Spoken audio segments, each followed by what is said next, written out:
Hello friends, welcome to Galaxy Classes. उम्मीद है आप सब बहुत अच्छे होंगे। आज का जो हमारा पेपर का डिस्कशन है वो सीपीओ 5 अक्टूबर का फर्स्ट शिफ्ट का डिस्कशन है।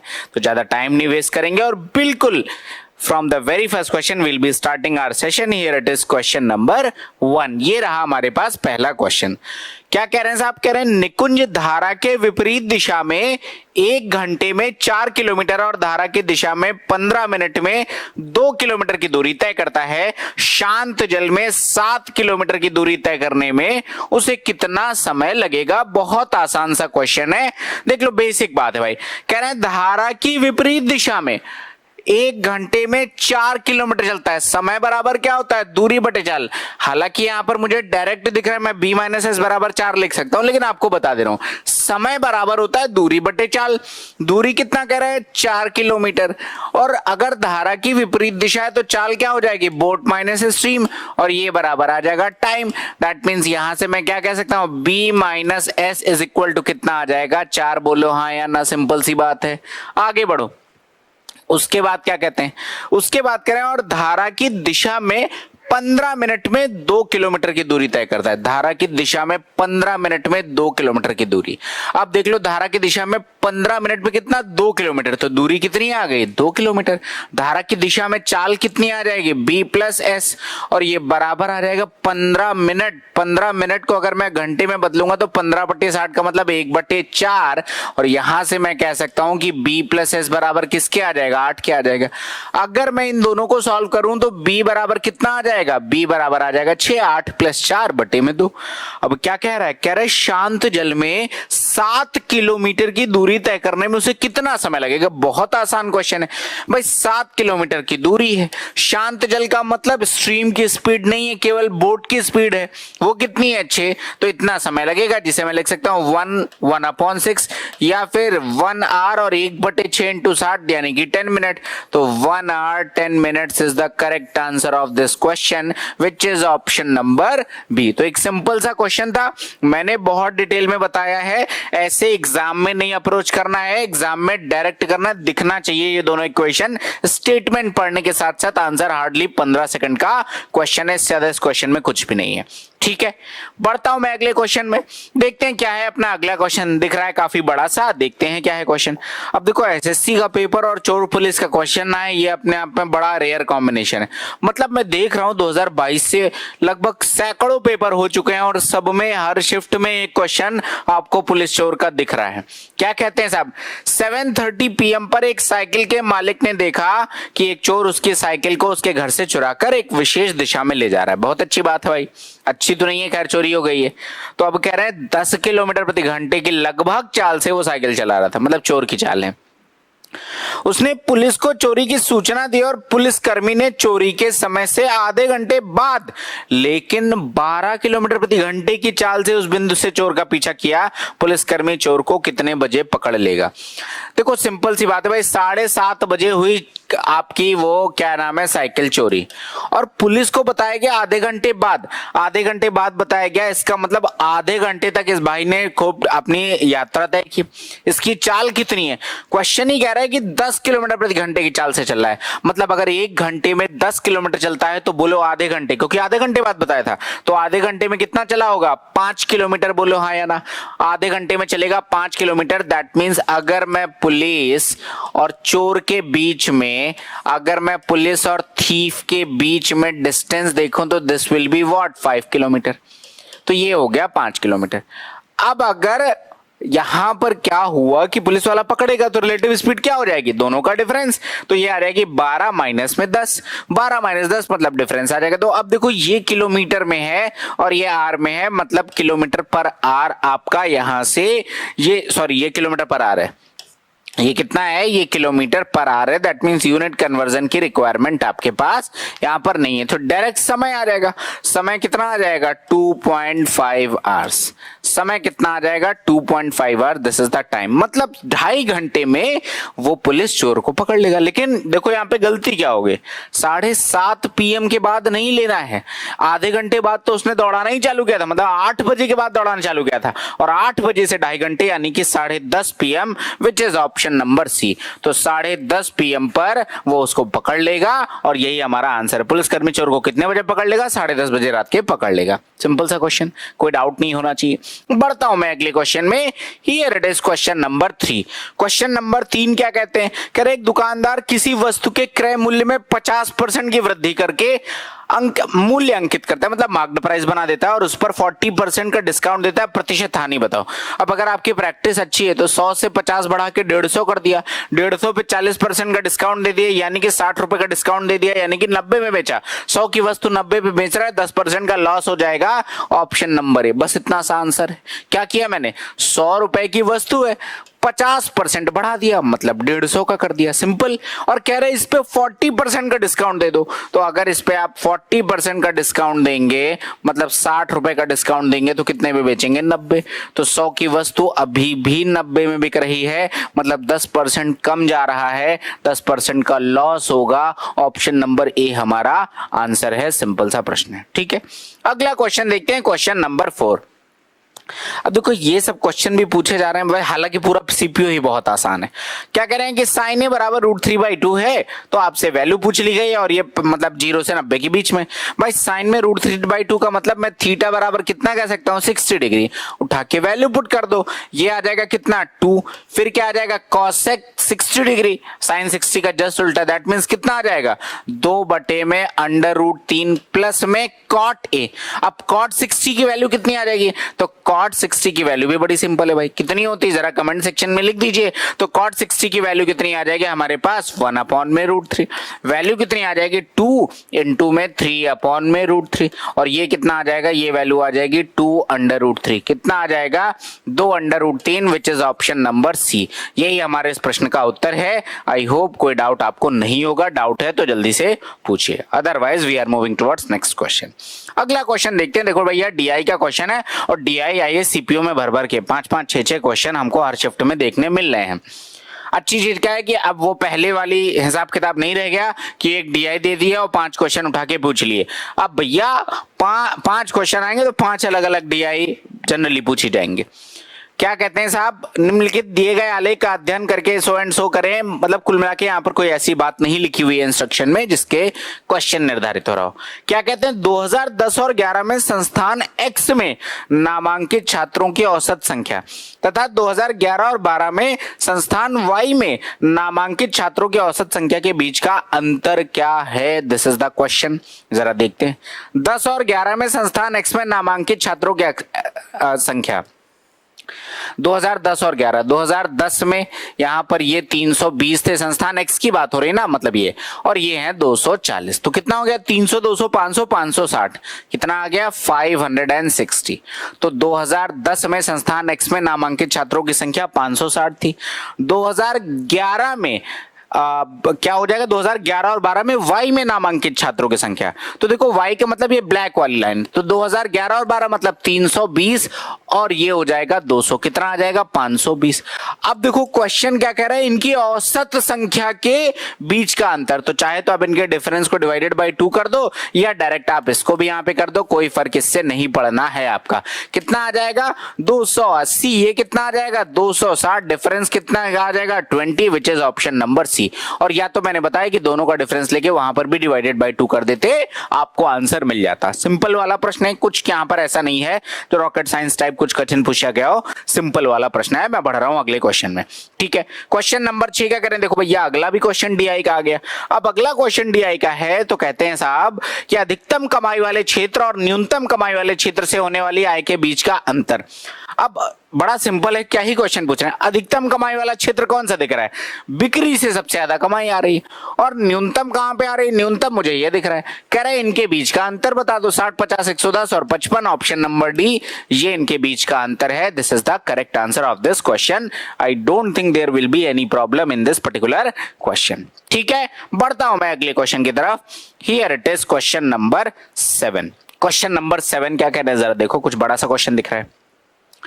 850 मीटर और 700 मीटर लंबी दो रेलगाड़ियां मुंबई राजधानी और किसान एक्सप्रेस एक दूसरे से 1050 किलोमीटर की दूरी पर हैं और एक दूसरे की ओर समांतर पटरियों पे चल रही है, एक दूसरे की ओर मतलब अपोजिट डायरेक्शन में। अब कह रहे हैं Mumbai Rajdhani 62 kilometre per hour की चाल से चल रही है और किसान एक्सप्रेस 55 किलोमीटर पर आवर की चाल से चल रही है, तो कितने समय सेकंड में रेलगाड़ियां एक दूसरे को पार कर लेंगी? सिंपल क्वेश्चन भाई, दो ट्रेनें हैं, दोनों के बीच की दूरी पता है, ट्रेनों की लंबाई पता है और चालें पता है, तो निकल आएगा। क्वेश्चन क्या मतलब है जरा मैं समझा दे रहा हूं। देखो ये वाली एक ट्रेन है और ये ट्रेन है 850 मीटर लंबी, फिर इनके बीच की दूरी है 1050 और उसके बाद ये दूसरी ट्रेन है और ये है 700 मीटर लंबी। कितना आ जाएगा? 8 7 15 15 50 15 50 और 50 मतलब 16 और ये 2600। टोटल डिस्टेंस इस क्वेश्चन में जो लिया जाएगा वो कितनी ली जाएगी? 2600। एक तो दोनों ट्रेनों के बीच की दूरी प्लस दोनों ट्रेनों की दूरी, क्योंकि दोनों ट्रेनें एक दूसरे को पार की हुई तभी मानी जाएंगी जब, जैसे मान लो एक ट्रेन ये है एक ट्रेन ये है। अभी अगर ऐसे आ जाएंगे तो अभी कोई भी ट्रेन एक दूसरे को पार नहीं की है, जब ये ऐसे जाएंगे मतलब दोनों ट्रेनों की लेंथ लिया जाएगा और ये तो सब बहुत बार हजारों बार बता चुका हूं। तो ये डिस्टेंस हो गई। अब आ जाओ भाई टाइम कितना लगेगा, तो समय बराबर दूरी बटे चाल, ये आ जाएगा 2600 अपॉन में चाल का मतलब 60 50 110 5 2 7 मतलब 117। अब देखो यहाँ पे यूनिट कन्वर्जन है, ऊपर तो आ रहा है अपने पास मीटर और नीचे आ रहा है किलोमीटर पर आवर और क्वेश्चन पूछ रहा है सेकंड में, तो भैया इस किलोमीटर पर आवर को मैं मीटर पर सेकंड में बदलूंगा, मतलब 5/18 से करूंगा गुणा। तो मैंने इंटू में 5 किया और यहाँ पर 18 ये चला गया। 13 इंटू में 9 117, 13 दूना 26, ये 00, 9 से काट दो 9 दूना 18, 5 से काट दीजिए ये आ जाएगा 40, 40 इंटू में 2 ये कितना आ जाएगा? 80 and this is the correct answer. मतलब 80 सेकंड में ये एक दूसरे को पार कर जाएंगी। सिंपल वाला आंसर है। कोई डाउट लग रहा है, कोई दिक्कत लग रही, कोई परेशानी लग रही है, बेशक से पूछ सकते हैं और अगर बात क्लियर है तो भाई जल्दी से कमेंट करके बता देना। सिंपल सा क्वेश्चन, ठीक है। बढ़ता हूं मैं अगले क्वेश्चन की तरफ। Here it is question number 8। Question number 8वां क्या कहते हैं जरा देखिए। कह रहे हैं इनका मीन प्रपोर्शन बता दीजिए। अब मीन प्रपोर्शन का मतलब क्या है? बी स्क्वायर बराबर एसी है, बी बराबर अंडर रूट एसी, मतलब इन दोनों का गुणा अंडर रूट के अंदर ले लीजिए। अब देख लो इसको मैं क्या लिखूंगा, इसको मैं लिखूंगा 3/100 पहले वाले नंबर को, और दूसरे को मैं लिखूंगा 3 अपॉन में कितना आ जाएगा 10 टू द पावर 4, या फिर ये। अब यहां से कितना आ जाएगा? यहां से देखो 3 निकलेगा और यहां से 1 2 3 4 5 6, तो मतलब बटे में कितना निकलेगा? 1000 निकल आएगा। ये 10 टू द पावर 6 है तो 10 टू द पावर 3 निकलेगा। अब ये आपका डेसिमल में देख लो, पॉइंट लगा के 0 बढ़ाओगे, 0 लगा के 0 बढ़ाओगे, 0 लगा के 0 बढ़ाओगे, तो आपका आंसर कितना आ जाएगा? यहां से आंसर आ जाएगा 0.003। 0.003 is the correct answer of this question. कई लोगों को इसमें बड़ा डाउट होता है, कई बच्चे गलती करेंगे, वो ए और बी में कंफ्यूज होंगे। भैया सिंपल सा लॉजिक होता है, ये देखो फिर 0 लगा के 0 बढ़ाए, फिर 0 लगा के 0 बढ़ाए, कट जाएगा। सिंपल सी बात है। तो कुल मिलाकर क्या है कि नीचे आपके 3 0 है, तो वहां पर आपके बाद दशमलव के बाद 3 प्लेसेस होनी चाहिए। That is the answer. बस सिंपल सा लॉजिक है और कुछ नहीं, ठीक है। बढ़ता हूं मैं अगले क्वेश्चन में। Here it is question number 9। Question number 9 क्या कहते हैं? एबीसी में कोण एबीसी और कोण एसीबी के समद्विभाजक एक दूसरे को बिंदु ए पर प्रतिच्छेदित करते हैं। ये रहा एक ट्राइंगल अपने पास और कह रहे हैं इस ट्राइंगल एबीसी में क्या कह रहे हैं? कोण एबीसी और कोण एसीबी के समद्विभाजक। कोण एबीसी मतलब ये और कोण एसीबी मतलब ये, इन दोनों के समद्विभाजक एक दूसरे से बिंदु ओ पर मिलते हैं। यदि कोण बीओसी का मान 125 है, मतलब ये एंगल कितना है? 125 डिग्री। तो कह रहे हैं साहब एंगल बीएसी मतलब इसकी वैल्यू बताओ। अब आप सबको पता होगा ये 125 बराबर किसके होगा? 90 + a/2। एसएससी का one of the most beloved property, मतलब ना जाने आज तक सैकड़ों बार इस प्रॉपर्टी को पूछा गया है। क्या है क्वेश्चन? 90 + a/2 अगर एंगल बाइसेक्टर, ये इन सेंटर भी होता है ये पॉइंट, एंगल बाइसेक्टर कहीं पर मिल रहे हैं तो उस एंगल की वैल्यू 90 + थर्ड एंगल का हाफ, तो ये बराबर हो जाएगा 125। हियर वी कैन से a/2 बराबर कितना आ जाएगा? 35 डिग्री। तो a बराबर कितना आ जाएगा? 70 degree, which is option number B. ये आपका आंसर आ जाएगा। बस इतना सा था हमारे इस प्रश्न का उत्तर। एक आसान क्वेश्चन है और ना जाने कितनी बार इस प्रॉपर्टी को पूछा गया है। एकदम सिंपल वाला प्रश्न है। आई होप कोई डाउट नहीं होगा आपको। अगले क्वेश्चन में देखते हैं क्वेश्चन नंबर क्वेश्चन नंबर 10, तीन संख्या 5:7:9 के अनुपात में है, इनका एलसीएम 34,650 है, तो इनका एचसीएफ कितना होगा? सिंपल सा क्वेश्चन। देखो बेटा, तीन नंबर्स का रेशियो दे रखा है और ये आपस में को प्राइम नंबर है, मतलब इनमें कुछ भी कॉमन नहीं है। तो मान लो मैंने पहला नंबर क्या मान लिया, ये सब लिखने की जरूरत नहीं, समझाने के लिए बस बता रहा हूं मैं। 5x, दूसरा है 7x, तीसरा है 9x, मतलब एचसीएफ भी कितना हो जाएगा? x, और इसी x की मुझे वैल्यू निकालनी। तो इनका एलसीएम कितना आ जाएगा? 7×5 35 इंटू में 9, 35 इंटू में 9 कितना आ जाएगा? 9 से 63 पंचे 115, 315, तो 315x। अब कई लोगों को लगेगा x क्यूब कर दो, बेटा एलसीएम निकालना है, जो कॉमन है उसको एक ही बार लिखते हैं, तो ये आ जाएगा 315x, इनका एलसीएम आ जाएगा। और क्वेश्चन कह रहा है कि 3465, सॉरी, क्वेश्चन कर रहा है ये वैल्यू 34650 के बराबर है, तो x इज इक्वल टू आ जाएगा 34650 अपॉन में 315। This is the value of x। जरा इसको सिंप्लीफाई करते हैं, ये वैल्यू किसी से कटेगी क्या? चलो पहले 5 से काट देते हैं। 5 6 30 बचेगा 4, 4 का मतलब 46, 5 9 45 बचेगा 1, 5 3 15, ये 0, और 5 का 30, 5 3 15।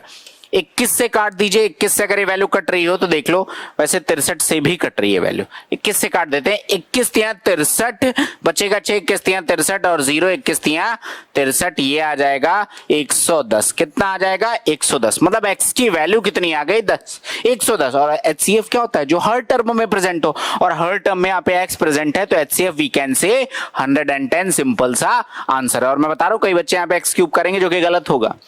बेसिक कंसेप्ट अगर आपके क्लियर है तो कभी क्वेश्चन नहीं गलत होगा, लेकिन बेसिक नहीं क्लियर है तो आप परेशान होगे एग्जामिनेशन में और आंसर नहीं निकलेंगे। I hope it is clear now, कोई दिक्कत वाली बात नहीं होनी चाहिए।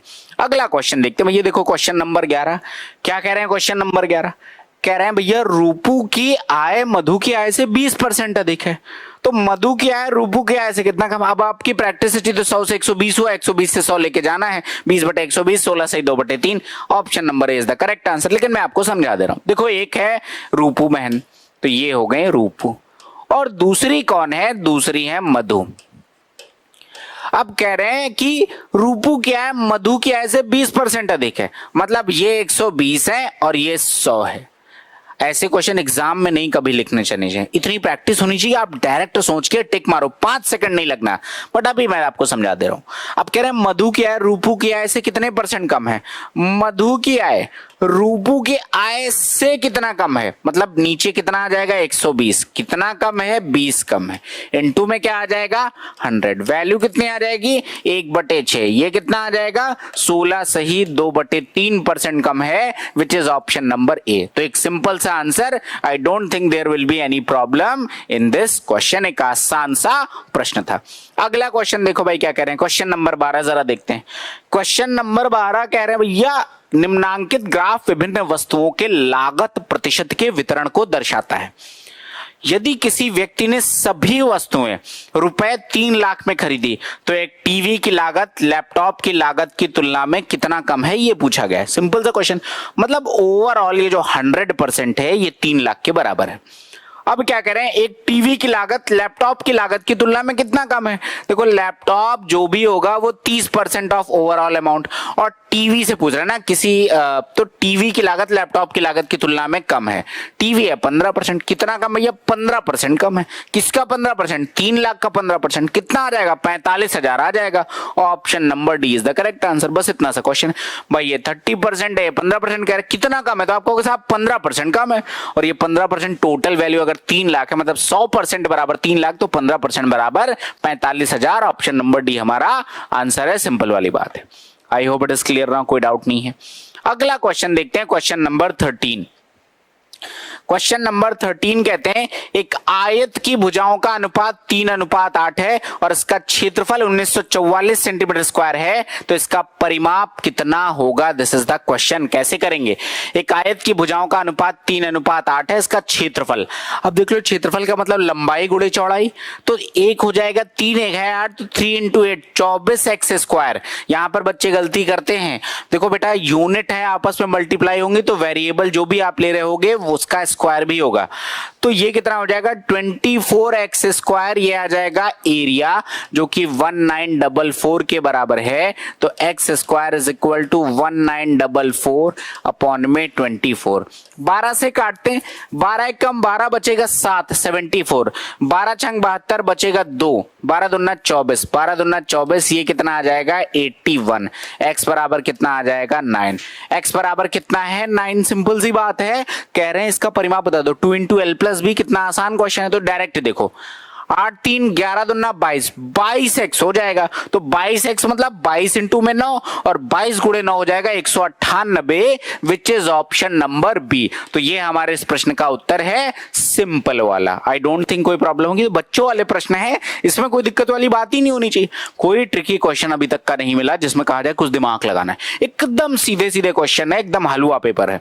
अगला क्वेश्चन देखते हैं, क्वेश्चन नंबर 44। एक लड़का 30 किलोमीटर प्रति घंटे की चाल से घर से स्कूल जाता है और 70 किलोमीटर प्रति घंटे की चाल से वापस लौटता है। पूरी यात्रा के लिए उसके औसत चाल ज्ञात करें। This is the question. अब देखो कैसे करेंगे, आसान सा क्वेश्चन है। आसान सा क्वेश्चन कैसे करेंगे भैया, मैंने आपको इस क्वेश्चन के 2-3 तरीके बता रखे हैं। एक मैंने बताया, इस क्वेश्चन को टाइम एंड वर्क की तरीके से अप्रोच कर सकते हैं अगर दूरी बराबर है। जैसे एक ही रास्ते पे जाना है, उसी रास्ते पे वापस आना है, मतलब डिस्टेंस बराबर है। तो मैं इस क्वेश्चन को ऐसे भी कर सकता हूं, 30 70 ये आ जाएगा 210, ये कितना आ जाएगा 7, ये कितना आ जाएगा 3। अब ये एक तरफ की डिस्टेंस है तो दो तरफ की डिस्टेंस आ जाएगी 420 अपॉन में 10 कर दीजिए, आंसर कितना आ जाएगा 42। एक तरीका तो ये है। कई लोगों को लगेगा ऐसा, मैंने आपको बताया बहुत डिटेल में ये वाली बात। दूसरा क्या है भाई, इसी को अगर बेसिक से समझो तो देखो कुल चली गई दूरी, तो एक तरफ गया होगा d डिस्टेंस। मान लो कि a पॉइंट से दूसरे पॉइंट की दूरी है d, तो d गया और d आया, तो कुल चली गई दूरी कितनी हो गई 2d।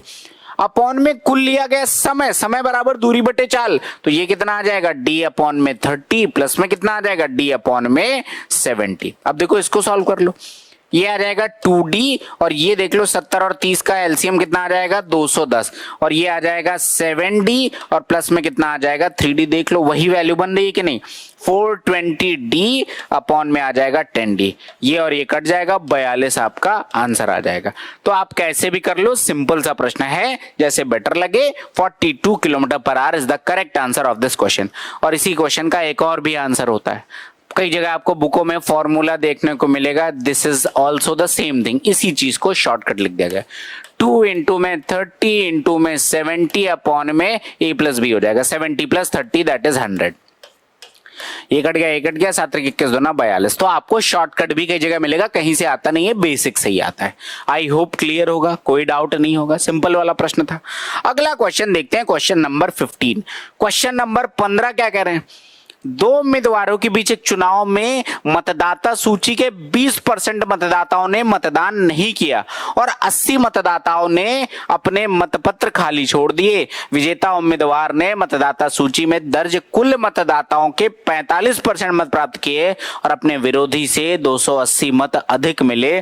सूची में मतदाताओं की संख्या कितनी थी? This is the question. कैसे करेंगे, आसान सा क्वेश्चन है, देख लो। 100 लोग थे, यहां पर कह रहे कि एक वेरिएबल हम इंट्रोड्यूस करेंगे, तो मैं 100x मान ले रहा हूं। 100x लोग थे। अब देखो क्या कह रहे हैं, 20% मतदाताओं ने मतदान नहीं किया। 20% मतदाताओं ने मतदान नहीं किया, मतलब कितने लोगों ने मतदान किया? 80x। बोलो हाँ या ना, सिंपल सी बात है। आगे बढ़ो, 80 मतदाताओं ने अपने मतपत्र खाली छोड़ दिए। अब 20% लोगों ने तो मतदान ही नहीं किया, सिंपल सी बात है। और कह रहे हैं कि 80 ने मतपत्र खाली छोड़ दिया, मतलब किसी को वोट ही नहीं डाला है। पोस्टल बैलेट वाली बात हो रही है। अब अगर आपकी सरकारी नौकरी लग जाएगी तो भी आपको पोस्टल बैलेट से वोट करने का मौका मिलेगा। तो कह रहे हैं साहब 80 लोगों ने मतपत्र खाली छोड़ दिए, मतलब जो गिनती होगी वो 80x माइनस 80 में होगी, क्योंकि 80 लोगों ने तो छोड़ दिए। आगे पढ़ो क्या कह रहे हैं, आगे कह रहे हैं विजेता ने मतदाता सूची में दर्ज कुल मतदाताओं, कह रहे हैं मतदाता सूची में दर्ज कुल मतदाताओं के 45% मत प्राप्त किए। ये है टोटल, इसका 45% इस विजेता ने प्राप्त किए, मतलब 45x प्राप्त किया। अब देखो यहां पर गलती होती है तो इत्मीनान से समझिएगा। और कह रहे हैं विरोधी से 280 मतों से जीत गया। देखो जो जीत हार की गिनती होगी वो 80x माइनस 80 वोटों में होगी, क्योंकि भैया 20x लोगों ने डाला ही नहीं, 80x लोगों ने डाला और उसमें से 80 लोगों ने खाली छोड़ दिया, तो बचे कितने जिसमें जीत हार होगी? 80x माइनस 80 पे जीत हार होगी। जीतने वाले को 45x मिले हैं, तो हारने वाले को, ये तो विनर को मिले हैं, तो लूजर को कितना मिलेंगे? इसमें से ये वैल्यू घटा दो। 80x माइनस 80 माइनस में 45x, 80x माइनस 45x, 45 5 50 30 80 मतलब 35x, और माइनस में कितना आ जाएगा? 80। अगर मैं इसमें से वैल्यू घटाऊंगा 80x माइनस 80 माइनस में 45x मतलब 35x माइनस में 80, ये आ जाएगा। अब जरा देखते हैं इन दोनों का डिफरेंस, क्योंकि जीत हार का अंतर तो विनर और लूजर के वोट का अंतर होगा ना, घटाते हैं। 45x में से जब ये वैल्यू मैं घटाऊंगा तो 45x माइनस 35x मतलब कितना आ जाएगा? 10x, ठीक है, और ये साइन बदल जाएगा प्लस का 80 और ये बराबर आ जाएगा 280 के, तो x बराबर आ जाएगा 200 और बटे में कितना आ जाएगा? 10, वैल्यू कितनी आ जाएगी? 20। x की वैल्यू आ गई 20। तो क्या कह रहे हैं? सूची में मतदाताओं की संख्या कितनी थी? टोटल कितने लोग थे? 100x, तो 100 इंटू में 20 that means 2000। Option number A is the correct answer of this question. 2000 is the correct answer of this question. Simple सा क्वेश्चन था, आई डोंट थिंक कि कोई डाउट होगा आपको। अगर डाउट है तो you can ask, otherwise we are moving towards next question. एक सिंपल प्रश्न है, आई होप कोई डाउट आपको नहीं होना चाहिए, लेकिन ये क्वेश्चन इंपॉर्टेंट है। सीधे सीधे क्वेश्चन तो खूब आते हैं यहाँ पर, मतलब परसेंटेज और एक कांस्टेंट वैल्यू को मिक्स करने के बाद क्वेश्चन खूब पूछे जाते हैं। आई होप आपको दिक्कत नहीं होगी अब इस क्वेश्चन। अगला क्वेश्चन देखते हैं, क्वेश्चन नंबर 16। सरल क्वेश्चन दिख रहा है, कोई दिक्कत नहीं है अपने को। कह रहे हैं इसका फोर्थ प्रोपोर्शनेट बता दो, तो मतलब 0.48 अपॉन में 0.84, ये बराबर आ जाएगा 32 अपॉन में फोर्थ प्रोपोर्शनेट मान लो, मैंने x मान लिया, देखो डेसिमल का कोई रोल नहीं है। 12 इंटू 4, 12 इंटू में 7, अगर 4 बराबर 32 है मतलब 8 गुना, तो 7 बराबर किसके आ जाएगा? 56 के, तो ये आंसर आ जाएगा 56, which is option number C. Option number C 56 is the correct answer of this question. बोलिए अगर कोई डाउट है, अगर कोई डाउट लग रहा है तो पूछिए, और डाउट नहीं है तो फिर बढ़ते हैं अगले क्वेश्चन में। ये तो बहुत बच्चों वाला क्वेश्चन है, लेकिन मैं आपको पहले बता रहा हूं आपके अपकमिंग एग्जामिनेशन के लिए मीन प्रोपोर्शन क्या होता है, थर्ड प्रोपोर्शन क्या होता है, फोर्थ प्रोपोर्शन क्या होता है, डुप्लीकेट रेशियो, ट्रिप्लीकेट रेशियो, सब डुप्लीकेट रेशियो, सब ट्रिप्लीकेट रेशियो, ये सारे इंपॉर्टेंट है, देख के जाइएगा, आपको मिलेगा। डाउट है, अगर नहीं आता है तो कमेंट सेक्शन में आप पूछ भी सकते हैं, I will definitely explain, right. अगला क्वेश्चन देखते हैं, here it is question number 17।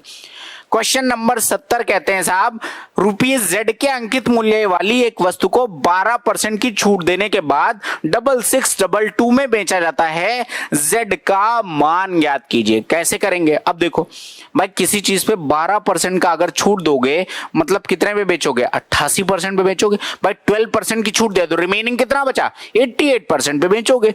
तो मतलब 88% की जो वैल्यू है वो है 6622, तो 100% की वैल्यू कितनी आ जाएगी? 6622 अपॉन में 88 और इनटू में 100। देखो 11 से तो कट ही रहा है, 11 6 जा 66, 0 11 2 जा 22, 11 8 जा 88। अब 8 से काट, 4 से काट दो, 2 बार जाएगा, 4 से काट दो 25 जाएगा, 301। तो ये आ जाएगा 301 इंटू में 25, 25 से कम 25 का 5, कैरी ऑन 2 का 2, 25 तिया 75, 7525 is the correct answer. Option number D is the correct answer of this question. अगर आपको कोई डाउट लग रहा है, कोई दिक्कत लग रही है तो वी कैन, मतलब you can ask, otherwise we are moving towards next question. Simple वाला प्रश्न है, कोई दिक्कत की बात है नहीं, और कंसेप्ट ऑफ रिमेनिंग आपको एकदम क्लियर होना चाहिए। मतलब एग्जाम में क्वेश्चन करो तो डायरेक्ट देखेंगे 88 बराबर 66 22 है, तो 1 बराबर 602 आपको डायरेक्ट दिखना चाहिए अपॉन में 8, 602 upon 8 into 100, that is the answer. ये डायरेक्ट सिंगल स्टेप में देखना चाहिए, ठीक है। बढ़ता हूं मैं अगले क्वेश्चन में, क्वेश्चन नंबर 18। अब कह रहे हैं वह छोटी से छोटी संख्या ज्ञात कीजिए जो 20, 28, 34, 60 और 75 से पूर्णतः विभाज्य हो। Simple question. एलसीएम पता नहीं क्या प्यारा है, सीपीओ में एक एक शिफ्ट में एलसीएम, सीधा सीधा एलसीएम निकालने के एक दो क्वेश्चन पूछ रहे हैं। अब इस क्वेश्चन में क्या है, 75 का फैक्टर कर लो, सबसे बड़े नंबर से स्टार्ट करते हैं। तो 5 इंटू में 3 ये बन गया 75, बोलो हाँ या ना, सिंपल सा क्वेश्चन। फिर 60 का फैक्टर करो, 60 का मतलब क्या होता है, 15 इंटू में 4, देखो 15 मुझे दिख रहा है, 4 का मतलब 2 इंटू में 2, 15 इंटू में 4, ये हो गया 60, 34, 17 इंटू में 2, तो ये कितना आ जाएगा, ये आ जाएगा 17 इंटू में 2 दैट इज 34। उसके बाद 28, 7 इंटू में 4, तो अब देख लो 4 तो है 7 नहीं है, तो मैंने 7 लिख लिया, और 20 दिख रहा है मुझे, 5 इंटू में 4, 20 दिख रहा है। अब इसको गुणा कर दो, देख लो 2 बार 5 है, 2 बार 0 है, तो डबल 0 तो ऐसे ही लगा दो। अब बचा कितना है, इसका गुणा करना है, क्योंकि बाकी से तो डबल 0 लगा दिया। 17 इंटू में 7 होता है 119, और 119 इंटू में 3 कितना हो जाएगा, 357, कितना आ जाएगा, 35700। Option number D is the correct answer, 35700 is the correct answer of this question. I hope कोई डाउट नहीं होगा, अगर डाउट है तो जल्दी से पूछिए, अगर डाउट नहीं है तो हम बढ़ते हैं अगले क्वेश्चन में। ठीक है, बढ़ रहा हूं मैं। Here it is question number 19। Question number 19 क्या कह रहे हैं जरा देखो, कह रहे हैं महेश चावल को 24% हानि पर बेचने हेतु सहमत हो गया, क्योंकि चावल खराब हो गया था। हालांकि उसने ग्राहकों को धोखा दिया और 50 ग्राम चावल के स्थान पर मात्र 19 ग्राम, बेईमानी नहीं, सुपर बेईमान आदमी कह रहा है कि 50 के बजाय 19 ही ग्राम दे रहा है, मतलब 100 ग्राम लेने गए, मतलब 100 किलो लेने जाओ, कोई आदमी 38 किलो पकड़ा दे, सोचो। तो अब कह रहे हैं भैया लाभ या हानि का प्रतिशत बताओ। ऐसे क्वेश्चन का मैंने आपको सिंपल तरीका बताया, लिखो एसपी अपॉन में सीपी। अब देख लो क्या कह रहा है कि 24% हानि पर बेचने हेतु सहमत हो गया, खुद ही कह रहा है कि 24% लॉस पे बेच रहे हैं, मतलब 100 की वस्तु को 24 कम यानी 76 में बेच रहा है। तो कितने में बेच रहा है, 76, जबकि सीपी कितना है 100, तभी तो 24% की हानि पर सहमत हुआ है, मल्टीप्लाई करो। और कह रहे हैं 50 ग्राम के स्थान पर 19 ग्राम चावल दे रहा है, तो पैसा कितने का लेगा, पैसा तो पूरे 50 ग्राम का लेगा, तो एसपी कितना हो गया 50 का।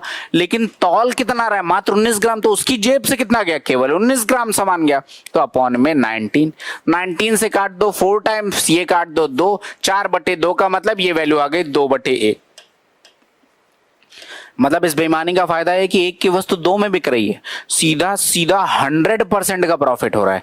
That means option number D 100% का प्रॉफिट है, क्योंकि जस्ट 2 गुने पे उठा के बेच रहा है। ये हमारे इस प्रश्न का उत्तर है, सिंपल सा प्रश्न है।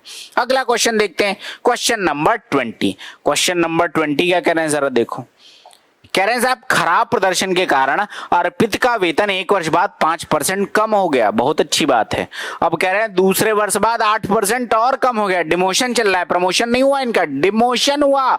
और कह रहे हैं उसका अगर वेतन था 80,000 तो उसका वर्तमान में वेतन क्या होगा। Simple question, concept of remaining लगाओ। 80,000 रुपए उसका वेतन था, अगर 5% कम हुआ एक बार में, तो मतलब 95% बचा होगा, बोलो हाँ या ना, कितना बचा होगा, 5% कम हुआ तो 95% बचा। और 95/100 को मैं लिख सकता हूं 19/20, 5 से अगर काटोगे तो मैंने लिखा 19/20। N2 में आ जाओ। उसके बाद क्या करें, और दूसरे वर्ष के बाद 8% और कम हो गया, दूसरे वर्ष के बाद 8% और कम हो गया, मतलब कितना हो गया, अब बचा 92%। अगर 8% कम हो तो कितना बचा, 92%। और 92/100 को अगर मैं 4 से काटूं तो 23/25, कितना आ जाएगा, 23/25। अब देख लो भैया ये वाली तो मुझे दिख रही है कि ये कट रही है, ये कितना आ जाएगा, ये आ जाएगा 4000, और 25 से काट दीजिए, 25 एकम 25 बचेगा 15, 25 से का 150, तो आंसर आ जाएगा 160 इंटू में 19 इंटू में 23। एक तरीका है कि मैं यहाँ पे 19 से 23 दोनों प्राइम नंबर है, डिविजिबिलिटी चेक कर लो। 16 का मतलब लास्ट की 4 डिजिट नहीं चेक करेंगे, 8 का मतलब लास्ट की 3 डिजिट, लास्ट की 3 डिजिट कहाँ पे कट रही है, 920, 620, देखो एक तो यहाँ पे कट रही है लास्ट की 3 डिजिट, 920 कट रहा है क्या, 8 एकम 8 बचेगा, 8 एकम 8 बचेगा, 8 एकम 8, हाँ नहीं कोई फायदा नहीं है, तो हम पूरा ही सॉल्व करते हैं। 16 इंटू 19 तो 16 नहीं 144 का 4 कैरी ऑन 14, 16 एकम 16 14 30, 304, 3040 इंटू में 23, ये आ जाएगा दीजो 23 को 92 का 2 कैरी ऑन 9, 9 का 9, 63 69, 69920, 69920। Option number C is the correct answer. Divisibility लगाने में बहुत ज्यादा टाइम लग जाता, so here 69920 is the correct answer of this question. Simple वाला क्वेश्चन, कोई दिक्कत नहीं। और मैंने कहा आपसे कंसेप्ट ऑफ रिमेनिंग, क्या बचा है, ज्यादा हो रहा है तो 100 में जोड़ते जाओ, कम हो रहा है 100 में घटाते जाओ, आंसर एक बार में लेते जाइए, एकदम सिंपल सा लॉजिक है। ठीक है, बढ़ता हूं मैं अगले क्वेश्चन में। Here it is question number 21। क्या कहते हैं? एक लंबवृत्तीय शंकु की ऊंचाई और उसके आधार की त्रिज्या, ऊंचाई और आधार मतलब ये h है और ये r है, यदि इसका आयतन इतना है तो शंकु की तिर्यक ऊंचाई। देखो मैं तो इस क्वेश्चन का आंसर ऐसे ही मार दूंगा, यही होगा, क्योंकि भैया शंकु है तो 5 12 13 का ट्रिपलेट बनेगा और यहाँ पर एक ही आंसर है, तो मैं यही मार के आ जाऊंगा। एग्जाम में तो मैं सॉल्व भी नहीं करूंगा। अब इसको करना है तो मैं आपको करके दिखा दे रहा हूं भाई। देखो इसका आयतन का formula 1/3 pi R square H. अब देखो यहां पर ये 314 और ये 3.14 है, तो मैं 22/7 नहीं रखूंगा क्योंकि वैल्यू कट रही है, तो मैंने लिखा पाई की जगह 314 बटे में 100, बट डेसिमल गायब करके नीचे लिख लिया आर स्क्वायर। अब देखो रेडियस 5 है तो 5x इंटू में 5x मतलब 25x स्क्वायर, तो ये आ जाएगा इंटू में 25x स्क्वायर इंटू में 12x पाई आर स्क्वायर एच, और ये बराबर किसके है? ये बराबर है 314 के। ये वैल्यू और ये वैल्यू तो कट गई। अब देख लो यहां से कितना आ जाएगा, ये वैल्यू आपके पास आ जाएगी 25 से काट दो 4 बारी, 4 से काट दीजिए 3 टाइम्स, 3 से 3 कट गया, मतलब एक्स क्यूब बराबर 1 आ गया। तो एक्स बराबर किसके आ जाएगा? 1 आ जाएगा, विच इज अब एक्स बराबर 1 है तो आपको ये तो पता ही कि 5 12 13 ट्रिपलेट होता है। रेडियस 5 है, ये 12 है, तो ये कितना आ जाएगा? 13 13 एक्स मतलब 13। तो डायरेक्ट ही करना था और कोई ऑप्शन बन ही नहीं रहा था, तो एग्जाम में तो बिल्कुल मत सॉल्व करिएगा, डायरेक्ट टिक करके आइएगा। Option number A is the correct answer of this question. Simple सा क्वेश्चन, ठीक है। बढ़ता हूं मैं अगले क्वेश्चन में। Here it is question number 22। Question number 22 क्या कहते हैं साहब? मेरे किताब 625 में खरीद रहे हैं, हालांकि कुछ अत्यावश्यकता के कारण 550 में दिया। भाई को हो गया नुकसान भारी वाला, 625 के खरीद के 550 में बेचा, मतलब 75 का लॉस हो गया, तो उसकी प्रतिशत हानि बताओ। 75 का लॉस है, कितने पर? 625 पर, इंटू में कितना आ जाएगा? 100। 25 तिया 75, 25 दूना 50, बचेगा कितना? 25 इंटू 25 होता है 625, तो ये तो डायरेक्ट ही हो गया। तो 3/25, 25 से काटेंगे 4 बारी, मतलब 12% का उसको लॉस हो रहा है। Option number D is the correct answer. एकदम सिंपल सा प्रश्न था, कुछ भी नहीं था, सीधा क्वेश्चन पूछ रहे हैं। अगले क्वेश्चन में बढ़ते हैं। क्वेश्चन नंबर 23 कुछ लग रहा है खतरनाक वाला है, क्योंकि ऑप्शन तो बड़े क्लोजेस्ट हैं और देखते हैं। चलो क्या कह रहे हैं? दी गई तालिका 3 अलग अलग गांवों की जनसंख्या और जनसंख्या की साक्षरता निरक्षरता के आंकड़े दर्शा रही है। देखते हैं भाई जरा। कह रहे हैं पुरुषों और महिलाओं की संख्याओं का क्रमशानुपात। अच्छा, मेल और फीमेल का रेशियो अपने को दे रखा है। कुल जनसंख्या में साक्षरों का प्रतिशत है, ये परसेंटेज दे रखा है। गांव आर में निरक्षरों की संख्या गांव पी में निरक्षरों की संख्या से कितने परसेंट कम है? गांव आ में, अब देखो ये आपको क्या दे रखा है? कुल जनसंख्या में से निरक्षरों की संख्या, डायरेक्ट आपको नंबर दे रखा है, तो अब आपको इस क्वेश्चन में कुछ करना ही नहीं। कह रहे गांव आर में निरक्षरों की संख्या, गांव आर में थे 150 निरक्षर। कह रहे हैं गांव पी में निरक्षरों की संख्या से कितने परसेंट कम है? गांव पी में निरक्षर थे 380, कितने परसेंट कम है? तो भैया 380 माइनस में कितना? 150, और कंपैरिजन हो रहा है गांव पी से कितने कम है, तो अपॉन में कितना आ जाएगा? 380 इंटू में 100। कितने का डिफरेंस दिख रहा है? तो ये आपको 230 बटे में कितना आ जाएगा? 380, और इंटू में कितना आ जाएगा? 100। ये और ये तो कट गया, 2 से काटेंगे 19, 2 से काटेंगे 50, 23 पंचे 115, 1150 बटे में 19। अब देख लो सिंपल सा वैल्यू दिख रही है, 19 छक्का 114 होता है, तो ये अगर मैं 60 बार ले जाऊंगा तो 1140 कटेगा, तो बचेगा कितना? 10। 60 से ही 10/19%, ये मेरा आंसर आएगा। और yes exactly option number D 60 complete 10/9%, मतलब गांव पी में निरक्षरों की, गांव आर में निरक्षरों की संख्या पी के सापेक्ष 60 से ही 10/11%, 10/19% कम है। ये हमारे इस प्रश्न का उत्तर है। सिंपल सा प्रश्न। अगला क्वेश्चन देखो भैया, क्वेश्चन नंबर 24। क्वेश्चन नंबर 24 क्या कह रहे हैं जरा देखो। यदि कुल 4980 लोगों का सर्वेक्षण किया गया तो फुटबॉल को दर्शाने वाले क्षेत्र द्वारा निर्मित केंद्रीय कोण। आसान क्वेश्चन, परसेंटेज दे रखा है, तो भैया ये टोटल जो 100% है ये 360 के बराबर है, तो 1% बराबर किसके आ जाएगा? वो भी निकल आएगा, 3.6 के बराबर आ जाएगा। तो ऐसे भी निकाल सकते हो, 30% मतलब फुटबॉल कह रहे हैं तो 108 आ जाएगा आंसर। या तो ऐसे कर लो या डायरेक्ट कर लो भाई, 30/100 ये कितना भाग है? तो ये है 30/100 भाग, और इंटू में 360 कर लीजिए, क्वेश्चन खत्म है। कितना आ गया 108। तो बिना कलम चलाने वाला क्वेश्चन था, ऑप्शन नंबर सी हमारा आंसर है। आई होप ये बात आपको क्लियर होगी, कोई डाउट नहीं होगा। अगला क्वेश्चन देखते हैं भैया, क्वेश्चन नंबर 25। क्वेश्चन नंबर 25 क्या कह रहे हैं जरा देखिए। क्वेश्चन नंबर 25 कह रहे हैं 8 छात्रों का औसत वजन 48 किलोग्राम है। चलो लिख लेते हैं, यहां पर 8 बच्चे हैं, एवरेज कितना है 48 केजी। आगे क्या करें, यदि 44 किलोग्राम औसत वजन वाले 4 छात्रों और 58 किलोग्राम औसत वजन वाले 4 छात्रों को भी शामिल कर लिया जाए। अब देख लो 4 स्टूडेंट और शामिल किए गए जिनका वेट कितना है, कह रहे हैं कि 44 किलोग्राम वाले 4 छात्र, 44 केजी वाले 4 छात्र, तो ये आ जाएगा 44। आगे बढ़े और फिर 58 केजी वाले भी 4 छात्र हैं, तो ये 4 और ये कितना आ जाएगा 58 केजी वाले भी 4 छात्र हैं। अब इनको मिलाकर एवरेज, अब वो वाला तरीका मत करना कि 48 इंटू में 8 करो, 44 इंटू में 4 करो, 58 इंटू में 4 करो। डायरेक्ट मैंने 44 एक सिंपल वैल्यू ले लिया। अगर मैं प्लस में ही जाना चाहता हूँ, 44 प्लस में, देखो अगर मैंने 44 औसत मान लिया तो अब देख लो ये 44 से कितना ज्यादा है, प्लस का 4 ज्यादा है। एक बंदे पे 4 किलोग्राम ज्यादा है, तो 8 बंदों पे कितना ज्यादा होगा 32 किलोग्राम ज्यादा है, तो प्लस का 32 आ गया। आगे आ जाओ, 44 से कितना ज्यादा दिख रहा है मुझे, 14 ज्यादा दिख रहा है। 58 माइनस 44 करोगे 14 आएगा, मतलब एक बंदे पे 14 ज्यादा है, तो 4 बंदों पे कितना ज्यादा आ जाएगा 56 ज्यादा आ जाएगा। और ये जो भी एक्स्ट्रा, ये टोटल 8 4 12 4 16 लोगों में डिस्ट्रीब्यूट हो जाएगा। This is the answer. अब देख लो कितना आ जाएगा भाई, 6 2 8 और 5 3 8, 88 बटे में 16, 8 से काटोगे 11 बटे में 2, विच इज 5.5। कितना आ जाएगा 5.5। तो 44 और प्लस में 5.5, 44 5 49.5। Option number B is the correct answer. 49.5 is the correct answer of this question. तो सिंपल सा तरीका था, आई होप आपको क्लियर होगा। देखते हैं अगला क्वेश्चन क्या है भाई।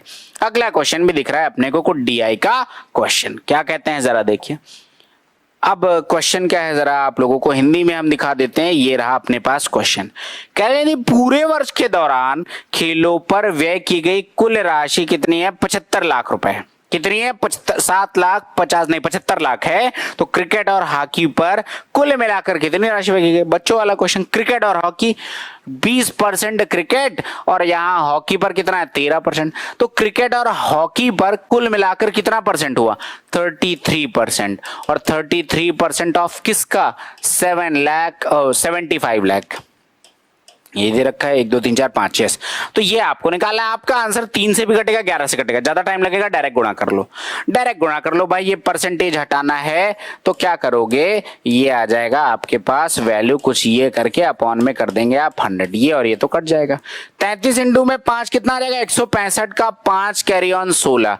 33 इंटू में 7 कितना आ जाएगा 7 3 21 का 1 कैरी ऑन 2, 7 3 21 2 23, 231 प्लस 16 31 10 41 6 47 2475 और उसके बाद ये आपके पास आ जाएगा आंसर। कौन सा ऑप्शन है 2475 000। ऑप्शन नंबर बी हमारे इस प्रश्न का उत्तर है। आई होप क्लियर होगा। देखते हैं अगला क्वेश्चन क्या है। तो ये आपका अगला क्वेश्चन है, क्वेश्चन नंबर 27। कह रहे हैं a plus B plus C is equal to 5 and A B plus B C plus C is equal to 7। तो A cube plus B cube plus C cube minus 3bc।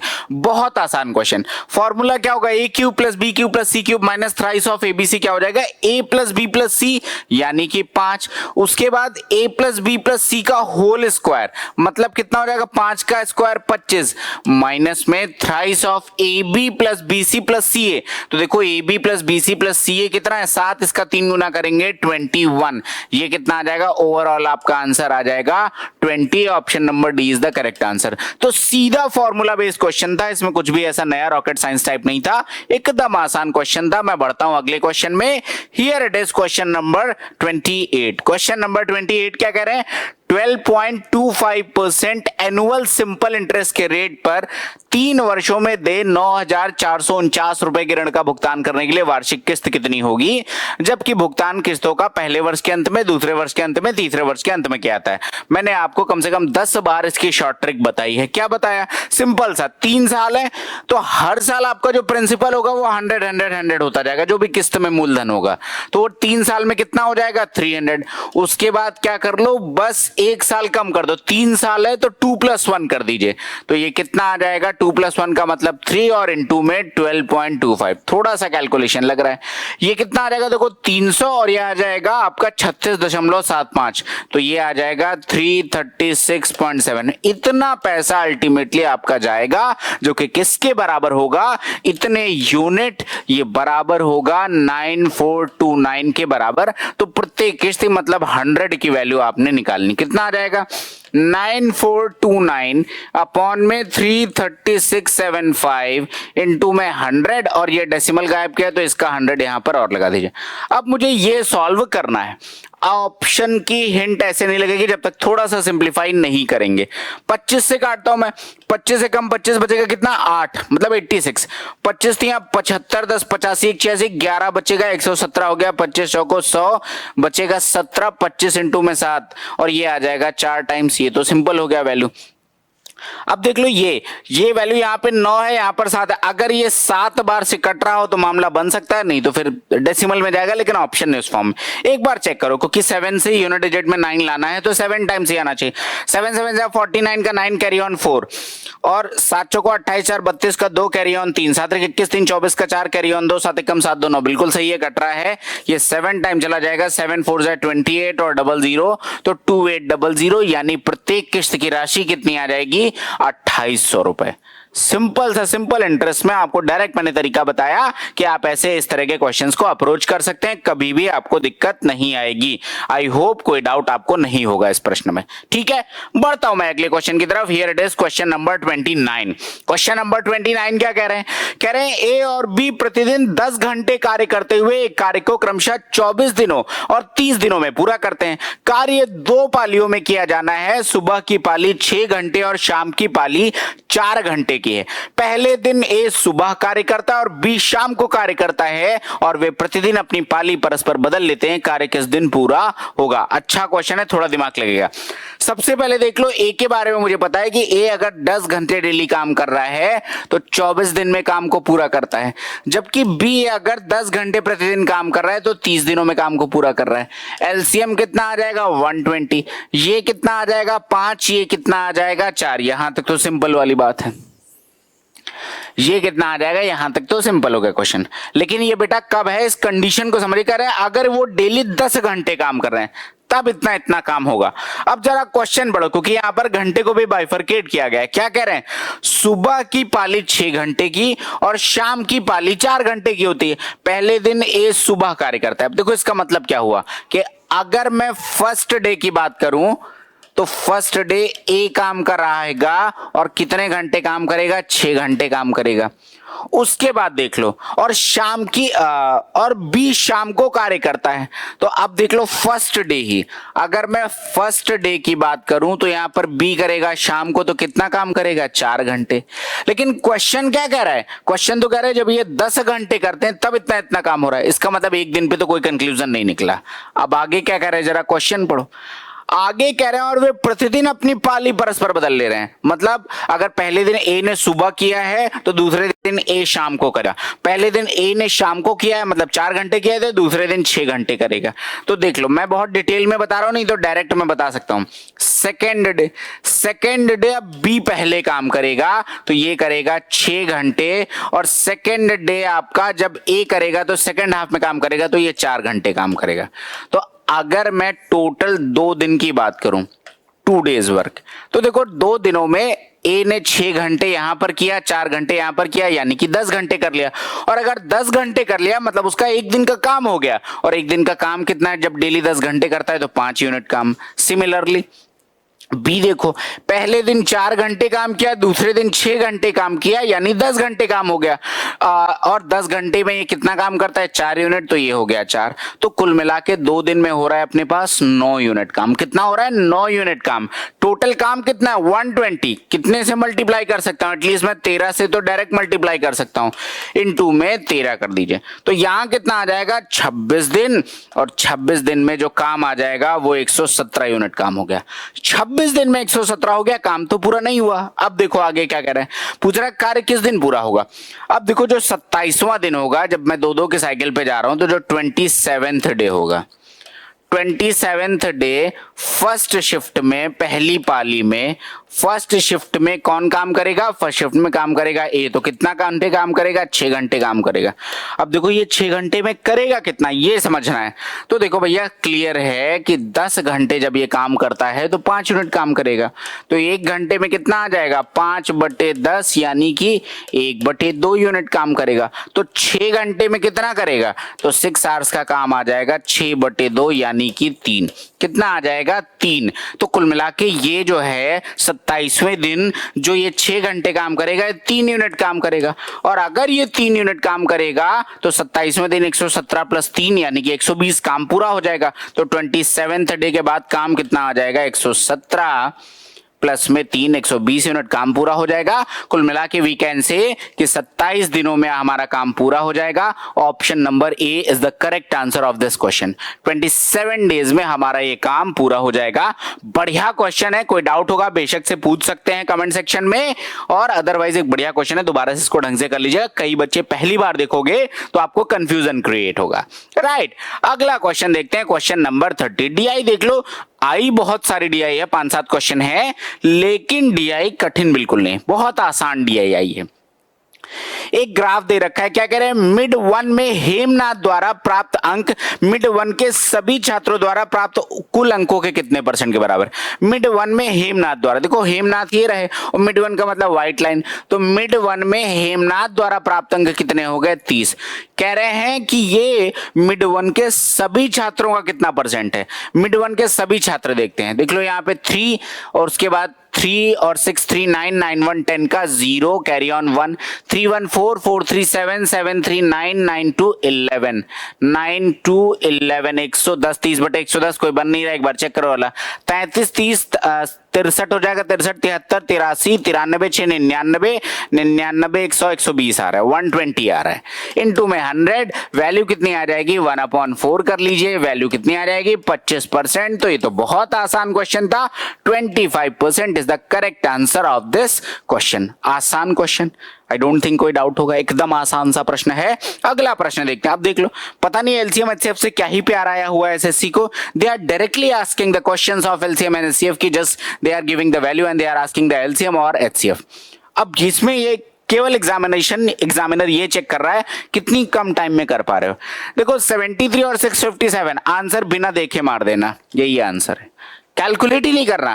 देखो LCM की एक खास बात होती है, मैं आपको लॉजिक बता दे रहा हूं, जैसे a is less than b is less than c is less than d is less than a, ये 5 नंबर है।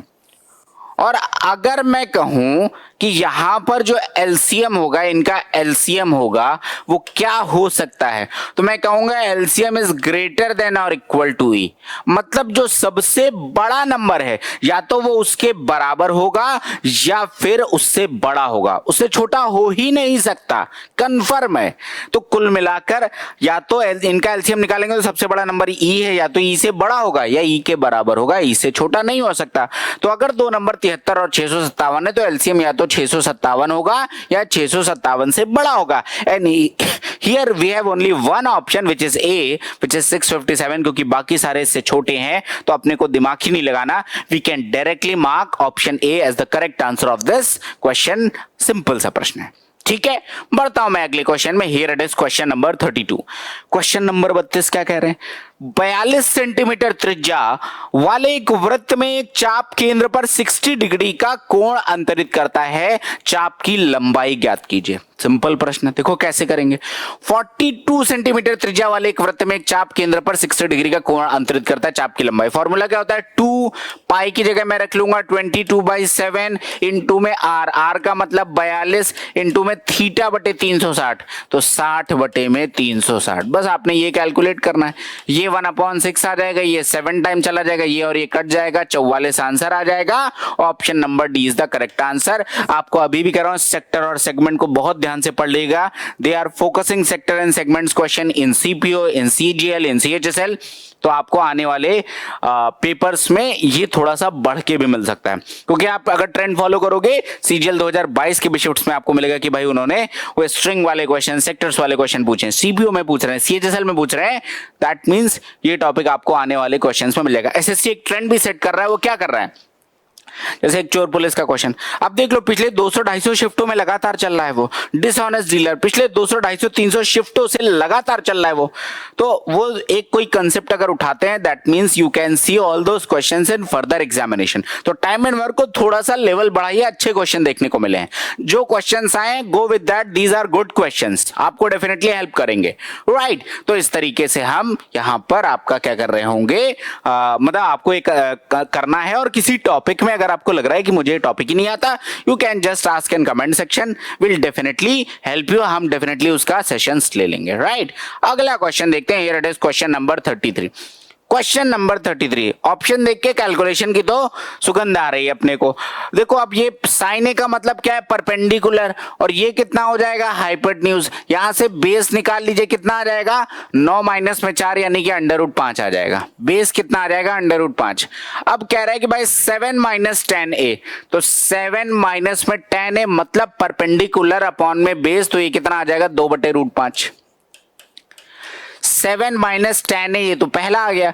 दूसरे में क्या कह रहा है, दूसरे में कह रहा है 3 प्लस कॉस है, तो ये आ जाएगा 3 प्लस कॉस है का मतलब base upon hypotenuse, that means ये कितना आ जाएगा, √5/3। सिंप्लीफाई करते हैं, ये कितना आ जाएगा, 7 √5 माइनस में 2 होल अपॉन में √5 मल्टीप्लाइड बाई 9 प्लस √5 अपॉन में 3। अब देख लो ये कितना हो जाएगा, 7√5 इंटू में 9 कितना आ जाएगा, 63 √5, ठीक है। प्लस में कितना आ जाएगा, 7√5 इंटू में √5, दैट मींस 35। प्लस में कितना आ जाएगा, प्लस में नहीं आएगा, माइनस में आएगा। माइनस में कितना आ जाएगा, 2 इंटू 9 यानी कि माइनस का 18 और माइनस का 2 √5 और अपॉन में कितना आ जाएगा, दिस इज 3 √5। कितना आ जाएगा जरा देख लो, 63 √5 माइनस में 2 √5 यानी कि 61 √5। कितना, 61 √5 ये आ जाएगा। 35 में से 18 जाएगा, कितना बचेगा, 17 बचेगा, तो प्लस का 17 और अपॉन में कितना आ जाएगा, 3 √5। इसको देखो मैं ब्रेक कर सकता हूं, कैसे, 61 √5 अपॉन में 3 √5, तो √5 से √5 कैंसिल आउट हो जाएगा, 61/3 बनेगा। प्लस में 17/3 √5, 17/3 √5, बस यही ब्रेक करके लिखा गया। ऑप्शन देखो, 61/3 प्लस में 17/3 √5, we can say option number B is the correct answer. तो सिंपल वैल्यू पुटिंग का क्वेश्चन था।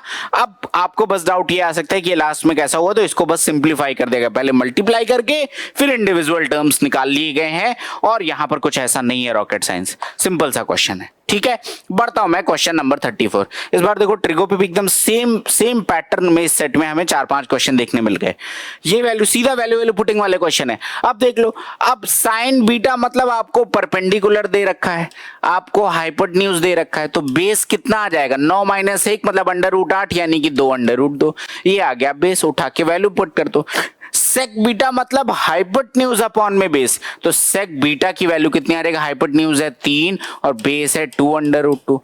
माइनस में क्या कह रहा है, माइनस में tan बीटा परपेंडिकुलर अपॉन में बेस, तो परपेंडिकुलर है 1 और बेस कितना है 2 √2, तो 1 अपॉन में 2 √2। इसका आपको स्क्वायर करना है, वैल्यू कितनी आ जाएगी, 2 अपॉन में 2 √2 का होल स्क्वायर, ये और ये तो कट गया, 1 अपॉन में √2 का whole square is equal to 1 upon में 2। ये हमारा आंसर आ जाएगा, which is option number B, which is option number B this is the correct answer of this question. I hope कोई डाउट आपको नहीं होगा, सिंपल सा क्वेश्चन है, ठीक है। आई होप कोई दिक्कत नहीं हो रही होगी। बढ़ता हूं मैं अगले क्वेश्चन में, here it is question number 35। Question number 35 क्या कहते हैं, cos a बराबर, देख लो back to back same logic पे उठा के क्वेश्चन पूछ रहे हैं। cos a बराबर 1/2, डायरेक्ट दिख रहा है a की वैल्यू कितनी आ गई, 60 डिग्री आ गई, सिंपल सा क्वेश्चन है। अब देखो आगे क्या कहते हैं, आगे कहते हैं भैया कि ये a यहां पर दे रखा है 90 0 90 के बीच में बराबर है, तो यहां पर तो 60 डिग्री है। साइन 180 माइनस a, तो मतलब साइन 180 माइनस 60 मतलब साइन 120 की वैल्यू पूछी गई है। अब साइन 120 का मतलब साइन 90 प्लस 30 आ जाएगा, और साइन 90 प्लस 30 का मतलब क्या हो जाएगा, 90 है मतलब कॉस में बदल जाएगा, और कॉस 30 सेकंड क्वाड्रेंट में positive √3/2। Option number C is the correct answer. बस इतना सा था क्वेश्चन, इसका डिटेल में आपको बता चुका हूं पहले भी कि भैया 90 का आप ऑड मल्टीपल या इवन मल्टीपल में क्वेश्चन तोड़ते हैं। अगर ऑड में होगा तो चेंज होगा। चेंज किस में होता है? साइन कॉस में, कॉस साइन में, टेन कॉट में, कॉट टेन में, सेक कॉसेक में, कॉसेक सेक में। और अगर इवन है तो नो चेंज, मतलब साइन है तो साइन में ही रहेगा, कॉस है तो कॉस में ही रहेगा। बस यही एक लॉजिक है। सेकंड चीज आपको चेक करना होता है क्वाड्रेंट कौन सा है, चतुर्थांश कौन सा है। फर्स्ट, सेकंड, थर्ड, फोर्थ जो भी क्वाड्रेंट है accordingly you can solve the question. Simple सा लॉजिक है, पहले भी एक्सप्लेन किया हुआ है बहुत डिटेल में, तो ये भी क्वेश्चन में कोई डाउट नहीं होगा। अगला क्वेश्चन देखते हैं। अब देख लो, मैंने कहा ना कुछ चैप्टर से इनको अलग से प्यार आया है, उसमें से एक ये चैप्टर है एलसीएम एचसीएफ। हालांकि ठीक क्वेश्चन है ये, तो फिर भी ठीक क्वेश्चन है। x to the power 6 plus 1 और x to the power 4 minus 1 का एचसीएफ। अब देखो, अगर आप ध्यान से देखोगे तो आपको आंसर दिख जाएगा ऑप्शन नंबर डी। लेकिन अब ये ध्यान से कैसे देखेंगे समझाता हूं।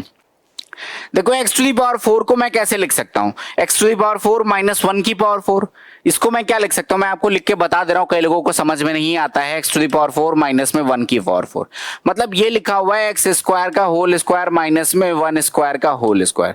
तो ये क्या लिखा हुआ है? x स्क्वायर प्लस 1 और ये आ जाएगा x स्क्वायर माइनस 1, ये लिखा हुआ है। आपको एग्जामिनेशन में ये सोचना है, बस लिखना भी नहीं है, बिल्कुल नहीं लिखना है। अगला देखो क्या कह रहे हैं, x to the power 6 plus 1। अब देखो, इस टर्म को अगर मैं ब्रेक करूं तो मैं क्या लिख सकता हूं? मुझे स्क्वायर वाले टर्म दिख रहे हैं तो मैं क्यूब में तो तोड़ूंगा ही नहीं। अब ये आ जाएगा एक्स क्यूब का होल स्क्वायर, यहां पे आ जाएगा आपके पास ये एक्स स्क्वायर का होल क्यूब कर दो। इसको मैं एक्स क्यूब नहीं करता हूं, मैं इसको क्या करूंगा, एक्स स्क्वायर का होल क्यूब और प्लस में आ जाएगा 1 क्यूब। ए क्यूब प्लस बी क्यूब का मतलब ए प्लस बी, तो एक्स स्क्वायर प्लस 1।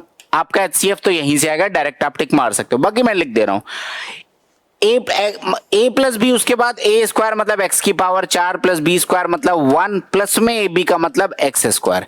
देख लो, ये तो एचसीएफ है नहीं कहीं पर, ये वाला टर्म ही आपको दोनों जगह दिख रहा है। That means option number D is the HCF which is common in both the expressions. Simple सा लॉजिक है, कोई दिक्कत नहीं होगी। बेसिक फैक्टराइजेशन अगर आपको समझ आता है तो आप इस प्रश्न को कर पाएंगे, नहीं समझ में आता है तो आपको दिक्कत होगी। हालांकि मैंने पूरा आप लोगों के लिए without skipping any step I have solve this question. Right, here it is question number 37। अब देख लो, एकदम ट्रेंड फॉलो कर रहे हैं, एकदम ऑलमोस्ट सेम लॉजिक पे क्वेश्चन। ध्यान से देखो, कई बारी बच्चे इसका स्क्वायर करेंगे, वो भी सही है, उसमें कोई दिक्कत नहीं है। बेसिक बात समझो, लिखा हुआ है ए स्क्वायर माइनस में बी स्क्वायर मतलब ए plus B A minus B. A plus B का मतलब 1 माइनस में 2x प्लस में 1 प्लस में 2x, ये आ जाएगा a plus B. a minus B का मतलब 1 माइनस में 2x माइनस 1 माइनस में 2x। a plus B A minus B, A square minus B square. ये और ये तो कट गया, कितना बन जाएगा 2। यहाँ से आपका ये और ये कट जाएगा, ये बनेगा माइनस का 4x, तो ये कितना आ जाएगा माइनस का 8x, which is option number D. Option number D is the correct answer of this question. I hope कोई डाउट आपको नहीं होगा। सिंपल सा क्वेश्चन था, बेसिक आइडेंटिटी ए स्क्वायर माइनस बी स्क्वायर की आइडेंटिटी यहाँ पे लगानी थी, तो अगेन एन इजी वन। अगला क्वेश्चन देखते हो, या मेंसुरेशन का क्वेश्चन दिख रहा है, देखते हैं क्या कह रहे हैं। कह रहे हैं एक बेलन में 16 सेंटीमीटर ऊंचाई तक पानी भरा हुआ है। यदि 9 सेंटीमीटर त्रिज्या का एक गोला इसमें डाला जाता है तो बेलन की त्रिज्या 12 सेंटीमीटर होने पर उसमें पानी की ऊंचाई में हुई वृद्धि। अब देख लो बेटा, इसका बेसिक जो हम लोग फिजिक्स में पढ़ते हैं वही लॉजिक यहां पर भी लगा लेते हैं। मान लो यहां तक पानी भरा हुआ था पहले, अब मैंने एक गोला डाल दिया इसमें, अब ये पानी का स्तर यहां हो गया, तो मतलब इस पार्ट का वॉल्यूम आपका, कौन से पार्ट का वॉल्यूम, इस पार्ट का वॉल्यूम आपको, ये जो ये वाला पार्ट जो पानी का स्तर बढ़ गया है, ये जो पार्ट का वॉल्यूम होगा, बेसिकली ये आपका जो ये सर्कल होना चाहिए और यहां पे होना चाहिए, तो ये आपका क्या हो जाएगा, इस पार्ट का वॉल्यूम। तो ये भी सिलेंड्रिकल शेप में होगा, मतलब जो गोले का आयतन है वो इस पार्ट के आयतन के बराबर होगा। गोले का आयतन क्या होता है, 4/3 पाई, कट ही जाना है, आर क्यूब। तो देख लो 9 सेंटीमीटर त्रिज्या का एक गोला, तो आर क्यूब मतलब 9 × 9 × 9। हमेशा 729 लिखने की हैबिट मत डालिएगा, डायरेक्ट टर्म्स कट रहे होते हैं, बराबर पाई आर स्क्वायर। त्रिज्या क्या कह रहा है, देख लो बेलन की त्रिज्या 12 सेंटीमीटर है, तो आर स्क्वायर का मतलब 12 × में 12। और कितनी ऊंचाई तक पानी उठेगा, तो इसका जितना गोले का आयतन है उतनी ऊंचाई के बराबर पानी उठ जाएगा, वहां पे वॉल्यूम बराबर करना है। तो मैंने मान लिया कि ये h ऊंचाई का पानी उठेगा, यही मुझे निकालना है, तो इनटू में कर दीजिए h। सॉल्व करते हैं, देखो पाई से पाई तो कैंसिल आउट हो गया, ये 3 टाइम्स चला जाएगा, 4 × 12, ये आपका पूरा कट गया, 3 × 3 = 9, 3 × 4 = 12। तो अब ये कितना आ गया, h बराबर अगर आप ध्यान से देखोगे तो 9 इंटू 3 27 बटे में 4, 4 छंग 24, 4 सते 28, 4 पंचे 20। h बराबर आ जाएगा 6.75, मतलब जब वो स्फीयर डाला जाएगा तो 6.75 सेंटीमीटर पानी आपका ऊपर उठ जाएगा, which is option number A. Which is option number ए, ये हमारे इस प्रश्न का सही उत्तर है। आई होप कोई डाउट नहीं होगा, सिंपल सा प्रश्न है, कोई दिक्कत की बात यहां पे नहीं लग रही होगी। ठीक है, बढ़ता हूं मैं अगले क्वेश्चन की तरफ। Here it is question number 39। Question number 39 क्या कहते हैं जरा देखो। एक लंब वर्गाकार पिरामिड का पार्श्व पृष्ठीय क्षेत्रफल 624 सेंटीमीटर स्क्वायर है। यदि उस वर्ग के विकर्ण की लंबाई 24√2 सेंटीमीटर हो तो पिरामिड का आयतन। बढ़िया क्वेश्चन। देख लो बेटा, पिरामिड तो एग्जैक्टली शेप ये कैसा होता है, एग्जैक्ट शेप तो ये कुछ ऐसा होता है, ये शेप होगा। लेकिन अब ये इस शेप को मैं ऐसे सॉल्व करूंगा तो आपको समझ में नहीं आएगा। तो दूसरा शेप क्या है जरा मैं समझाने के लिए बता दे रहा हूं, हालांकि ऐसा क्वेश्चन मैंने इन्हीं सीपीओ के ही डिस्कशन में कराया हुआ है। अगर मैं उस पिरामिड को, जो स्क्वायर बेस्ड पिरामिड है, उसको मैं ओपन करूंगा तो कुछ इस टाइप का शेप बनेगा। अब शेप कैसे बनेगा, ये होगी इसकी हाइट। अब अगर ये हाइट हो गया, आप इसको उठा के यहां पे लेके आओगे, इसको उठा के यहां पे लेके आओगे, इसको उठा के यहां पे लेके आओगे, इसको उठा के यहां पे लेके आओगे, तो ये बन जाएगा पिरामिड। बात क्लियर।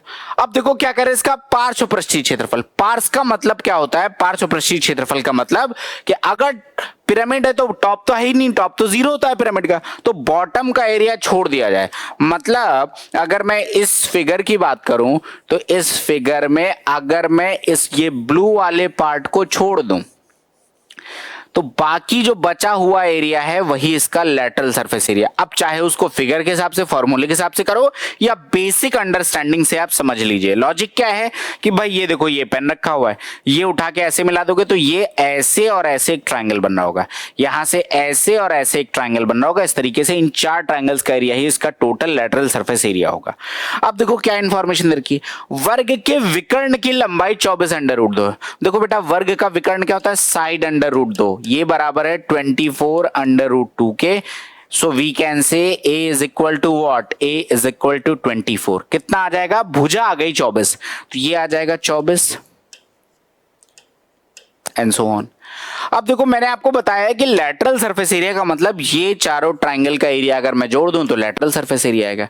इस ट्रायंगल की हाइट अपने को पता नहीं, इस ट्रायंगल की हाइट अपने को नहीं पता, या और जब तक हाइट नहीं निकलेगी, क्योंकि ये हाइट होगा क्या एग्जैक्टली, ये अगर आपके कंसेप्ट क्लियर है तभी आपको समझ में भी आएगा, but I am trying to explain you. ये वाला पार्ट जो है, मैं इसको थोड़ा सा मोटे कलर से करता हूं। ये वाला पार्ट जो होगा ये काम करेगा बेस के तरीके। मान लो कि ये जो आपके पास ये रखा हुआ है रिमोट, ये काम करेगा हाइट ऑफ पिरामिड, और जो ये वाली लाइन दिख रही है ये कुछ ऐसे काम करेगी। आपको दिख रहा होगा क्लियरली कि ये एक ट्रायंगल बनेगा। मतलब जो ये आपको ये ऐसे दिख रहा है ना, ये रियल में तो ऐसे है। मतलब ये किसकी तरीके से काम करेगा, ये हाइपोटेन्यूज की तरीके से काम करेगा। ये किसकी तरीके से काम करेगा, तो ये आपका काम करेगा, सॉरी,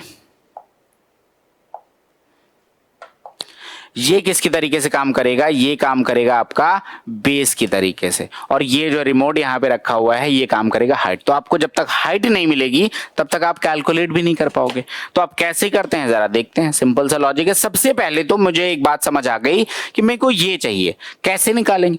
अब देखो इस एक ट्राइंगल का एरिया, अगर मैं इस एक ट्राइंगल का एरिया निकालूंगा तो 1/2 इंटू में बेस कितना है 24 इंटू में हाइट, और अगर मैं इसमें किसका गुणा कर दूं, 4 का गुणा कर दूं, क्योंकि ऐसे 4 ट्रायंगल मेरे को दिख रहे हैं, तो ये पूरे फिगर का लैटरल सरफेस एरिया आ जाएगा, विच इज 624। अगर मैं इसको कैलकुलेट करूं तो ये कितना आ जाएगा, 4 से काट दो, 4 एक कम 4 बचेगा 2, 4 पंचे 20, 4 छंग 24, ये आ जाएगा। h बराबर कितना आ जाएगा, 156 बटे में 12, 12 एक कम 12, 12 तिया 36, कितना आ जाएगा 13, कितना आ जाएगा, h बराबर 13 आ गया। यानी कि ये वाली साइड बराबर आ गई 13। और ये जो ये b बराबर है ये इसका हाफ होगा, तो ये कितना आ जाएगा 12। अब आप लोग ही बता दो, अब आप लोग बता दीजिए कि यहां पर अगर ये मुझे हाइट निकालनी है, जहां पे ये रिमोट रखा हुआ है, अगर मुझे ये हाइट निकालनी है तो अब देख लो ये क्या हो जाएगा, ऐसे आकृति बनेगी। ये 13 है, ये मार्कर 13 का है, ये 12 का है, तो ये हाइट जो रिमोट की आ जाएगी वो कितनी आ जाएगी, 5 आ जाएगी। तो मैं डायरेक्ट अब लिख दे रहा हूं हाइट ऑफ पिरामिड, या मैं इसको बना के भी आपको दिखा सकता हूं अलग से ऐसे। ये है 12, ये निकालना है, और ये है आपके पास 13, तो ये कितना आ जाएगा 5। हाइट ऑफ पिरामिड 5 आ गई। तो वॉल्यूम कितना हो जाएगा, वॉल्यूम ऑफ पिरामिड होता है 1/3, तो 1/3 इंटू में एरिया ऑफ बेस। एरिया अगर भुजा 24 है तो एरिया कितना हो जाएगा, 24 का square 576, area of base into में हाइट जो कि हमने निकाली है 5, ये आंसर आएगा। 3 से काट दीजिए 192, 19 3 57 और 2, ये कितना आ जाएगा 5 2 10 का 0 कैरी ऑन 1, 5 9 45 46 का 6 carry on 4 5 Ekam 5 4 9, 960 is the correct answer. Option number C is the correct answer. तो ये हमारा एक क्वेश्चन था। क्वेश्चन आसान था, लेकिन अगर आपको पिरामिड नहीं समझ आता तो फिर आप इस क्वेश्चन को कर भी नहीं पाएंगे। तो आपको ये बात समझनी है, यहां पर question was not that much difficult, you need to understand the concept of pyramid, right. अगला क्वेश्चन देखते हैं, here it is question number 40। Question number 40 क्या कहते हैं जरा देखें। 2 पुरुष या 4 महिलाएं एक दीवार को 34 डेज में बना सकते हैं, तो 6 पुरुष और 5 महिलाएं उसी दीवार को कितने दिनों में बनाएंगे। 2 पुरुष मतलब 2m किसी काम को 34 डेज में कर रहे हैं, जबकि 4w भी उसी काम को 34 डेज में कर रहे हैं। ये 34 में स्किप भी कर सकता है, लेकिन टोटल वर्क निकालते टाइम फिर लेना होगा, इसलिए बस मैंने लिखा है। तो अगर मैं यहां से m अपॉन में w लिखूं तो देखो 34 तो सेम है, ये आ जाएगा 4/2 यानी कि 2/1। कार्य क्षमता यानी एफिशिएंसी का रेशियो आ गया। अब देख लो टोटल वर्क कहीं से भी निकाल लो, कितना आ जाएगा 2। अगर m की वैल्यू मैं 2 रख दूं तो ये आ जाएगा टोटल वर्क, जरूरत नहीं गुणा करने की, बाद में कर लेंगे। ये आ जाएगा टोटल वर्क। अब कह रहे हैं कि भाई 6 पुरुष और 5 महिलाएं, तो 2 × 2 इंटू में 34 ये काम करना है। 6 पुरुष, एक पुरुष करता है 2 यूनिट काम, तो 6 पुरुष कितना करेंगे 12 यूनिट काम, तो ये लिख लीजिए 12, प्लस में 5 महिलाएं, एक महिला करती है 1 यूनिट काम, तो 5 महिलाएं करेंगी 5 यूनिट काम, मतलब ये हो जाएगा 17, 17 से काट देंगे 2 बारी, 2 2 4 2 8, which is option number D. Option number D is the correct answer of this question. अगर कोई डाउट लग रहा है तो you can ask in comment section, if you don't have any doubt then it's fine, right. तो एक simple सा question था, बस आपको एफिशिएंसी निकालना है, टोटल वर्क निकालना है, और ऐसे हर क्वेश्चन का यही लॉजिक होता है। तो you can easily solve this particular question. बढ़ता हूं मैं अगले क्वेश्चन में, here it is question number 41। काफी बड़ा देखने में लग रहा है क्वेश्चन, क्या कह रहे हैं जरा देखते हैं। कह रहे हैं एक किसी कार्य का 1/5 भाग 20 दिन में कर सकता है। ब्रेक करते चलते हैं।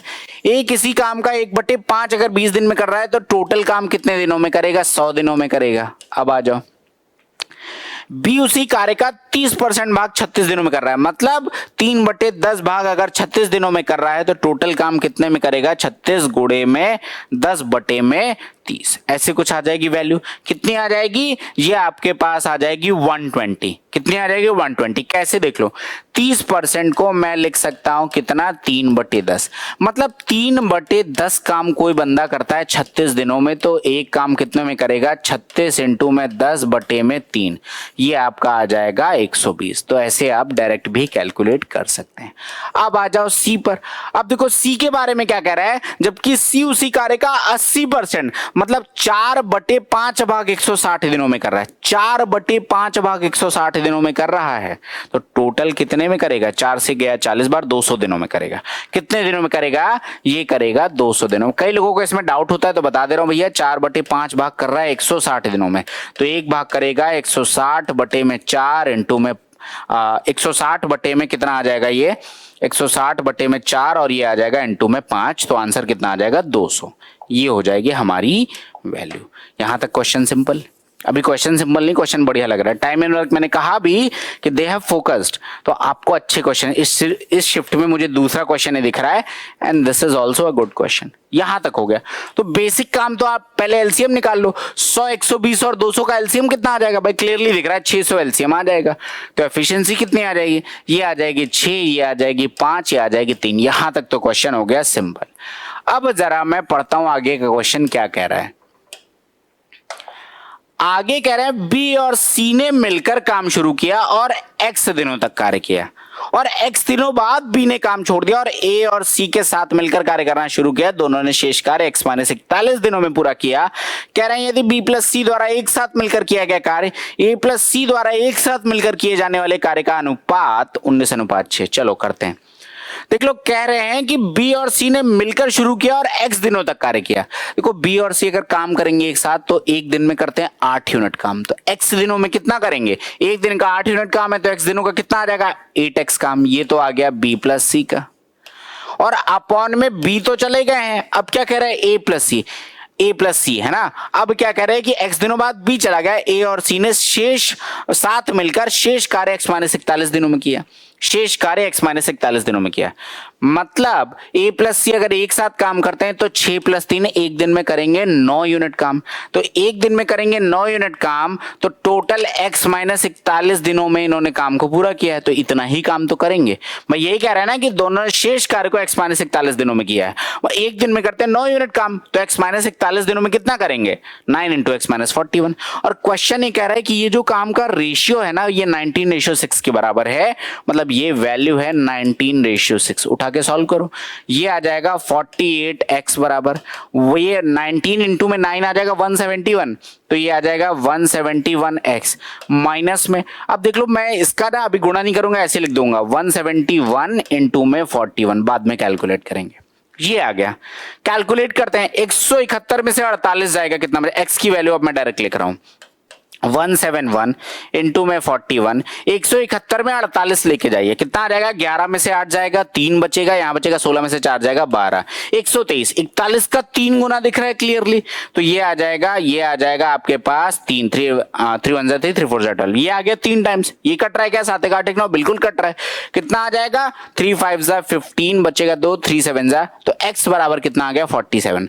मतलब ये जो x दिनों का मान था ये आ गया 57। अब देखो क्वेश्चन क्या कह रहा है, अभी भी कह रहा है तो अकेले C द्वारा 2x दिनों में उस कार्य का कितना भाग पूरा किया गया। अब जरा सॉल्व करते हैं। C द्वारा 2x दिनों में,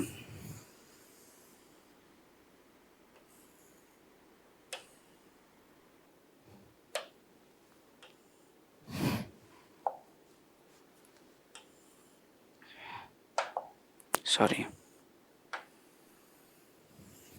C द्वारा 2x दिनों में, C एक दिन में कितना काम करता है? 3 यूनिट, तो 2x डेज में C कितना काम करेगा? x बराबर आया है 57, तो 2x बराबर 114, 114 दिनों में कितना काम करेगा? तो 114 इंटू में 3 कितना आ जाएगा? 342 यूनिट काम। कितना आ जाएगा? 342 काम। लेकिन क्वेश्चन ये नहीं पूछ रहा, क्वेश्चन कह रहा है कितना भाग काम पूरा किया जाएगा, तो 342 काम किया जा रहा है, जबकि टोटल काम कितना है? 600। 3 से काटिए, 114 अपॉन में 200, फिर आप यहां से फिर आप 2 से काट दीजिए, 57 अपॉन में 100, मतलब 57/100 काम ऐसे पूरा किया जाएगा, which we can say option number B is the correct answer of this question. Option number B हमारे इस प्रश्न का सही उत्तर है। कोई डाउट लग रहा है, कोई दिक्कत लग रही है, please ask in comment section. Right, अगला क्वेश्चन देखते हैं। ये बढ़िया क्वेश्चन था, इंपॉर्टेंट है। टाइम एंड वर्क के आज के दोनों क्वेश्चन ही बहुत अच्छे हैं।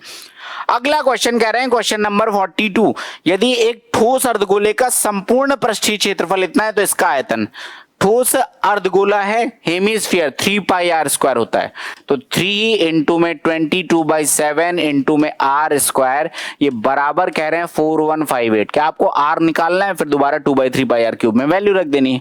तो अब देख लो, ये वैल्यू 4 5 9 8 1 9 कट रहा है, 11 दूना 22, 11 3 33 बचेगा 8, 11 से 77, 11 8 88, ये आ जाएगा। 11 33 8 41, 11 77, हाँ ठीक है, ये सही है। अब देखो ये वैल्यू 8 7 15 3 18, ये भी कट रहा है, यहां से काट दो, कितना आ जाएगा? 2 1 जा 2, 2 8 जा 16, 2 9 जा 18, 2 1 जा 2 बचेगा 1, 2 8 जा 16, 2 9 जा 18, बिल्कुल सही है।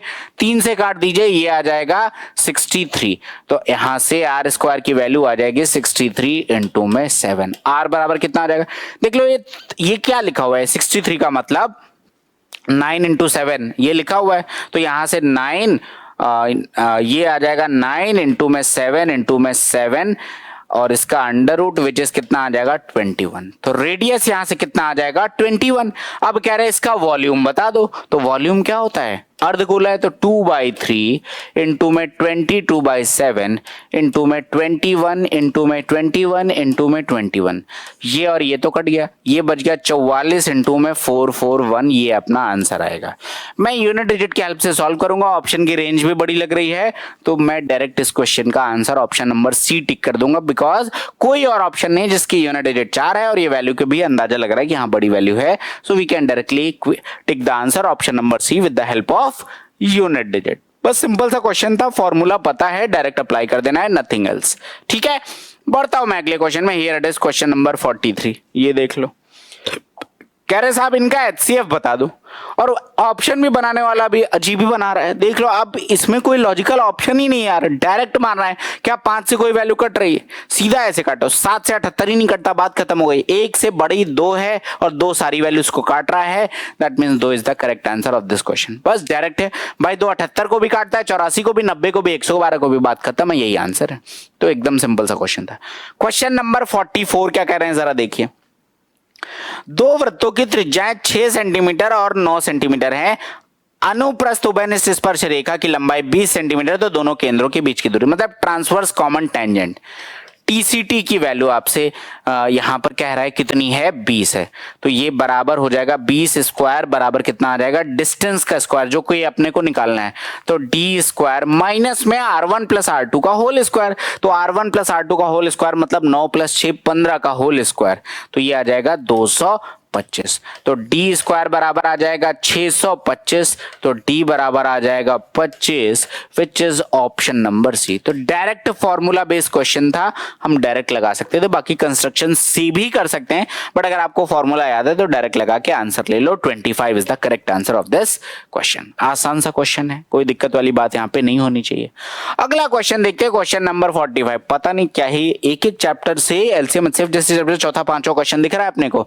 वह बड़ी से बड़ी संख्या जो 1036, 1813 और 3885 में से प्रत्येक को विभाजित कर दे। एचसीएफ निकालना है। अब 4 ऑप्शन है, बेटर है कि आप एक बार निकाल ही लीजिए। 10 रादर देन डिविजिबिलिटी में ज्यादा टाइम लगेगा, ऐसे आसानी से निकल आएगा। 1813 एक बार जाएगा 1036, 13 में से 6 जाएगा बचेगा 7, यहां बचेगा आपके पास 0, 10 में 3 जाएगा बचेगा 7, यहां बचेगा आपके पास कितना, ये बच जाएगा 7। 777 ये आ जाएगा 111 से, तो ये वैल्यू कट रही है। अब देख लो जरा आगे लेके जाओ, 1036 1 टाइम चला जाएगा 777, 16 में से 7 जाएगा बचेगा 9, 12 में से 7 जाएगा बचेगा 5, और यहां पर आ जाएगा 259। ये हो गया 777। देख लो ये 3 बार जाना चाहिए। 3 9 27 का 7 कैरी ऑन 2, 3 5 15 2 17 का 7 कैरी ऑन 1, 3 2 6 1 7, तो 3 टाइम्स गया, और ये 777 is the correct answer of this question. So sorry 777 नहीं, 777 तो कट गया, 259। तो 259 आपका यहां से आ रहा है HCF, so 259 must be the correct answer. मैं आगे चेक भी नहीं करूंगा क्योंकि बाकी ये यहां पे काट रहा है, ये कोई आया नहीं है, तो दैट मींस यही आंसर होगा। आगे आप चाहे तो चेक कर सकते हो 259 से काट के, जरूरत नहीं है, you can easily take the answer. 259 ही हमारा आंसर होगा, इनका एचसीएफ होगा, यही आंसर है। तो सिंपल सा क्वेश्चन था, और एक चैप्टर से इतना ज्यादा क्वेश्चन जनरली रेयरली नहीं आता, बट सीपीओ में चूंकि 50 क्वेश्चन पूछने हैं, बल्कि इतने बड़े सिलेबस में मतलब बहुत बढ़िया पेपर बनाया सकता है, but still what they have asked, तो we just have to respect all those things and accordingly we have to prepare, right. तो एक आसान सा क्वेश्चन था, हाँ 2-3 क्वेश्चन बढ़िया मिले इस शिफ्ट में। अगला क्वेश्चन देखते हैं, ब्याज की गणना अर्धवार्षिक चक्रवृद्धि किया जाता है, तो 8,000 रुपए की राशि पर 20% की दर से 1 साल का चक्रवृद्धि ब्याज।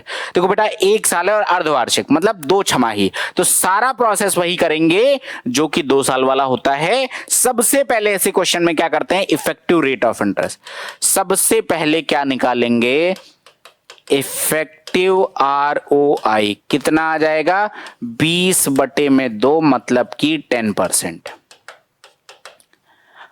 अब देख लो अब कैसे करना है, बहुत आसान क्वेश्चन है। कितना आसान कि भैया 8,000 रुपए 2 साल का क्वेश्चन, अब लगा लो अगर 10% है तो इसका 1/10 यानी कि 800 रुपए। 10% का मतलब 1/10 यानी कि 800 रुपए। इसका फिर 10% लगा दीजिए, कितना आ जाएगा 80। क्या पूछ रहा है, चक्रवृद्धि ब्याज ज्ञात करें, तो यही टोटल आपका चक्रवृद्धि ब्याज आ जाएगा which is 1680, which we can say option number D is the correct answer. तो जब भी आपका सीआई का क्वेश्चन हो, अगर चक्रवृद्धि अर्धवार्षिक कुछ भी किया जाए, तो सबसे पहला काम दो ही चीजें चेक करनी, पहला इफेक्टिव रेट ऑफ इंटरेस्ट कितना होगा, और दूसरा टाइम साइकिल्स कितनी होंगी, एक साल में छमाही कितनी होंगी, 2, that is known as time cycle. बस उठा के लगा लो, क्वेश्चन खत्म है, कोई दिक्कत नहीं। तो ये भी आसान सा क्वेश्चन है, ये क्वेश्चन बेहद आसान है, सो आप लोग ट्राई करिएगा। यूजुअली मैं उम्मीद करता हूं कि आपको जोड़ घटाना गुणा भाग आता है, तो आप ट्राई करो, किसी को नहीं आता तो बेशक से आप पूछ सकते हैं। अगला क्वेश्चन, क्वेश्चन नंबर 48, क्या कह रहे हैं जरा देखो।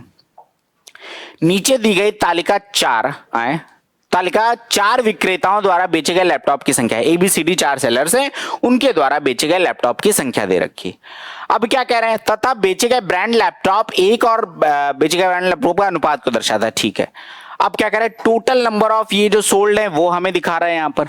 अब कह रहे हैं ए विक्रेता द्वारा बेचे गए ब्रांड 1 लैपटॉप की संख्या, विक्रेता ए ने 4000 बेचे, यहाँ पे ब्रांड 1 और ब्रांड 2 का रेशियो दे रखा है, तो 4000 को अगर मैं 4 भागों में बांटूंगा तो 1 भाग बराबर 1000, तो 3 भाग बराबर 3000, मतलब पहला तो आ गया 3000, मतलब ए विक्रेता द्वारा ब्रांड 1 के 3000 लैपटॉप बेचे गए, और बी विक्रेता द्वारा बेचे गए ब्रांड 2 के लैपटॉप, देखो अब बी रहा 6000, इसको 2:1 में बांटेंगे, मतलब 3 भागों में बांटेंगे, अगर 3 बराबर 6000 तो 1 बराबर 2000 के।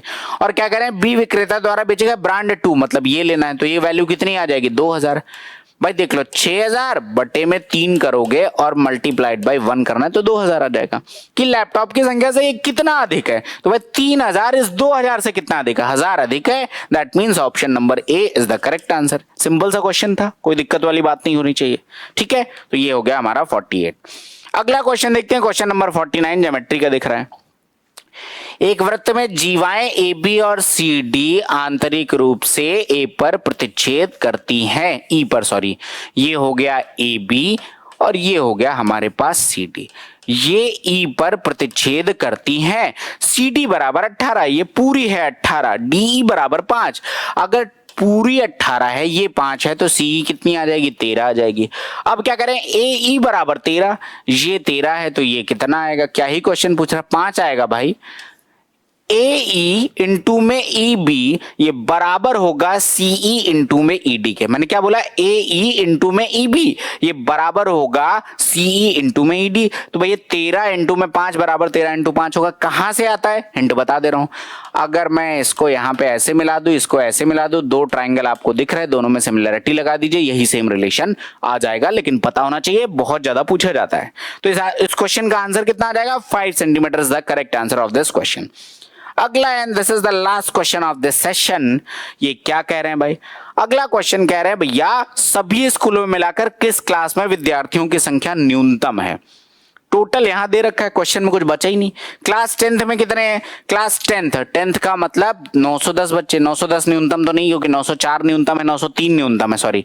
क्लास 8th में 919 है, तो ये वैसे ही कट गया, ये भी कट ही चुका है। क्लास 9th में 903 है, यही न्यूनतम भी है, क्लियरली दिख रहा है, इससे छोटी कोई वैल्यू नहीं है, तो आगे का मेरे को चेक भी नहीं करना। 903 क्लास 9th में न्यूनतम संख्या है। और इस तरीके से हमारी इस शिफ्ट का डिस्कशन हो गया खत्म। आई होप आपको क्लियर हो गया होगा। मिलते हैं नेक्स्ट सेशन में एक नई शिफ्ट के डिस्कशन के साथ। Thanks and good day.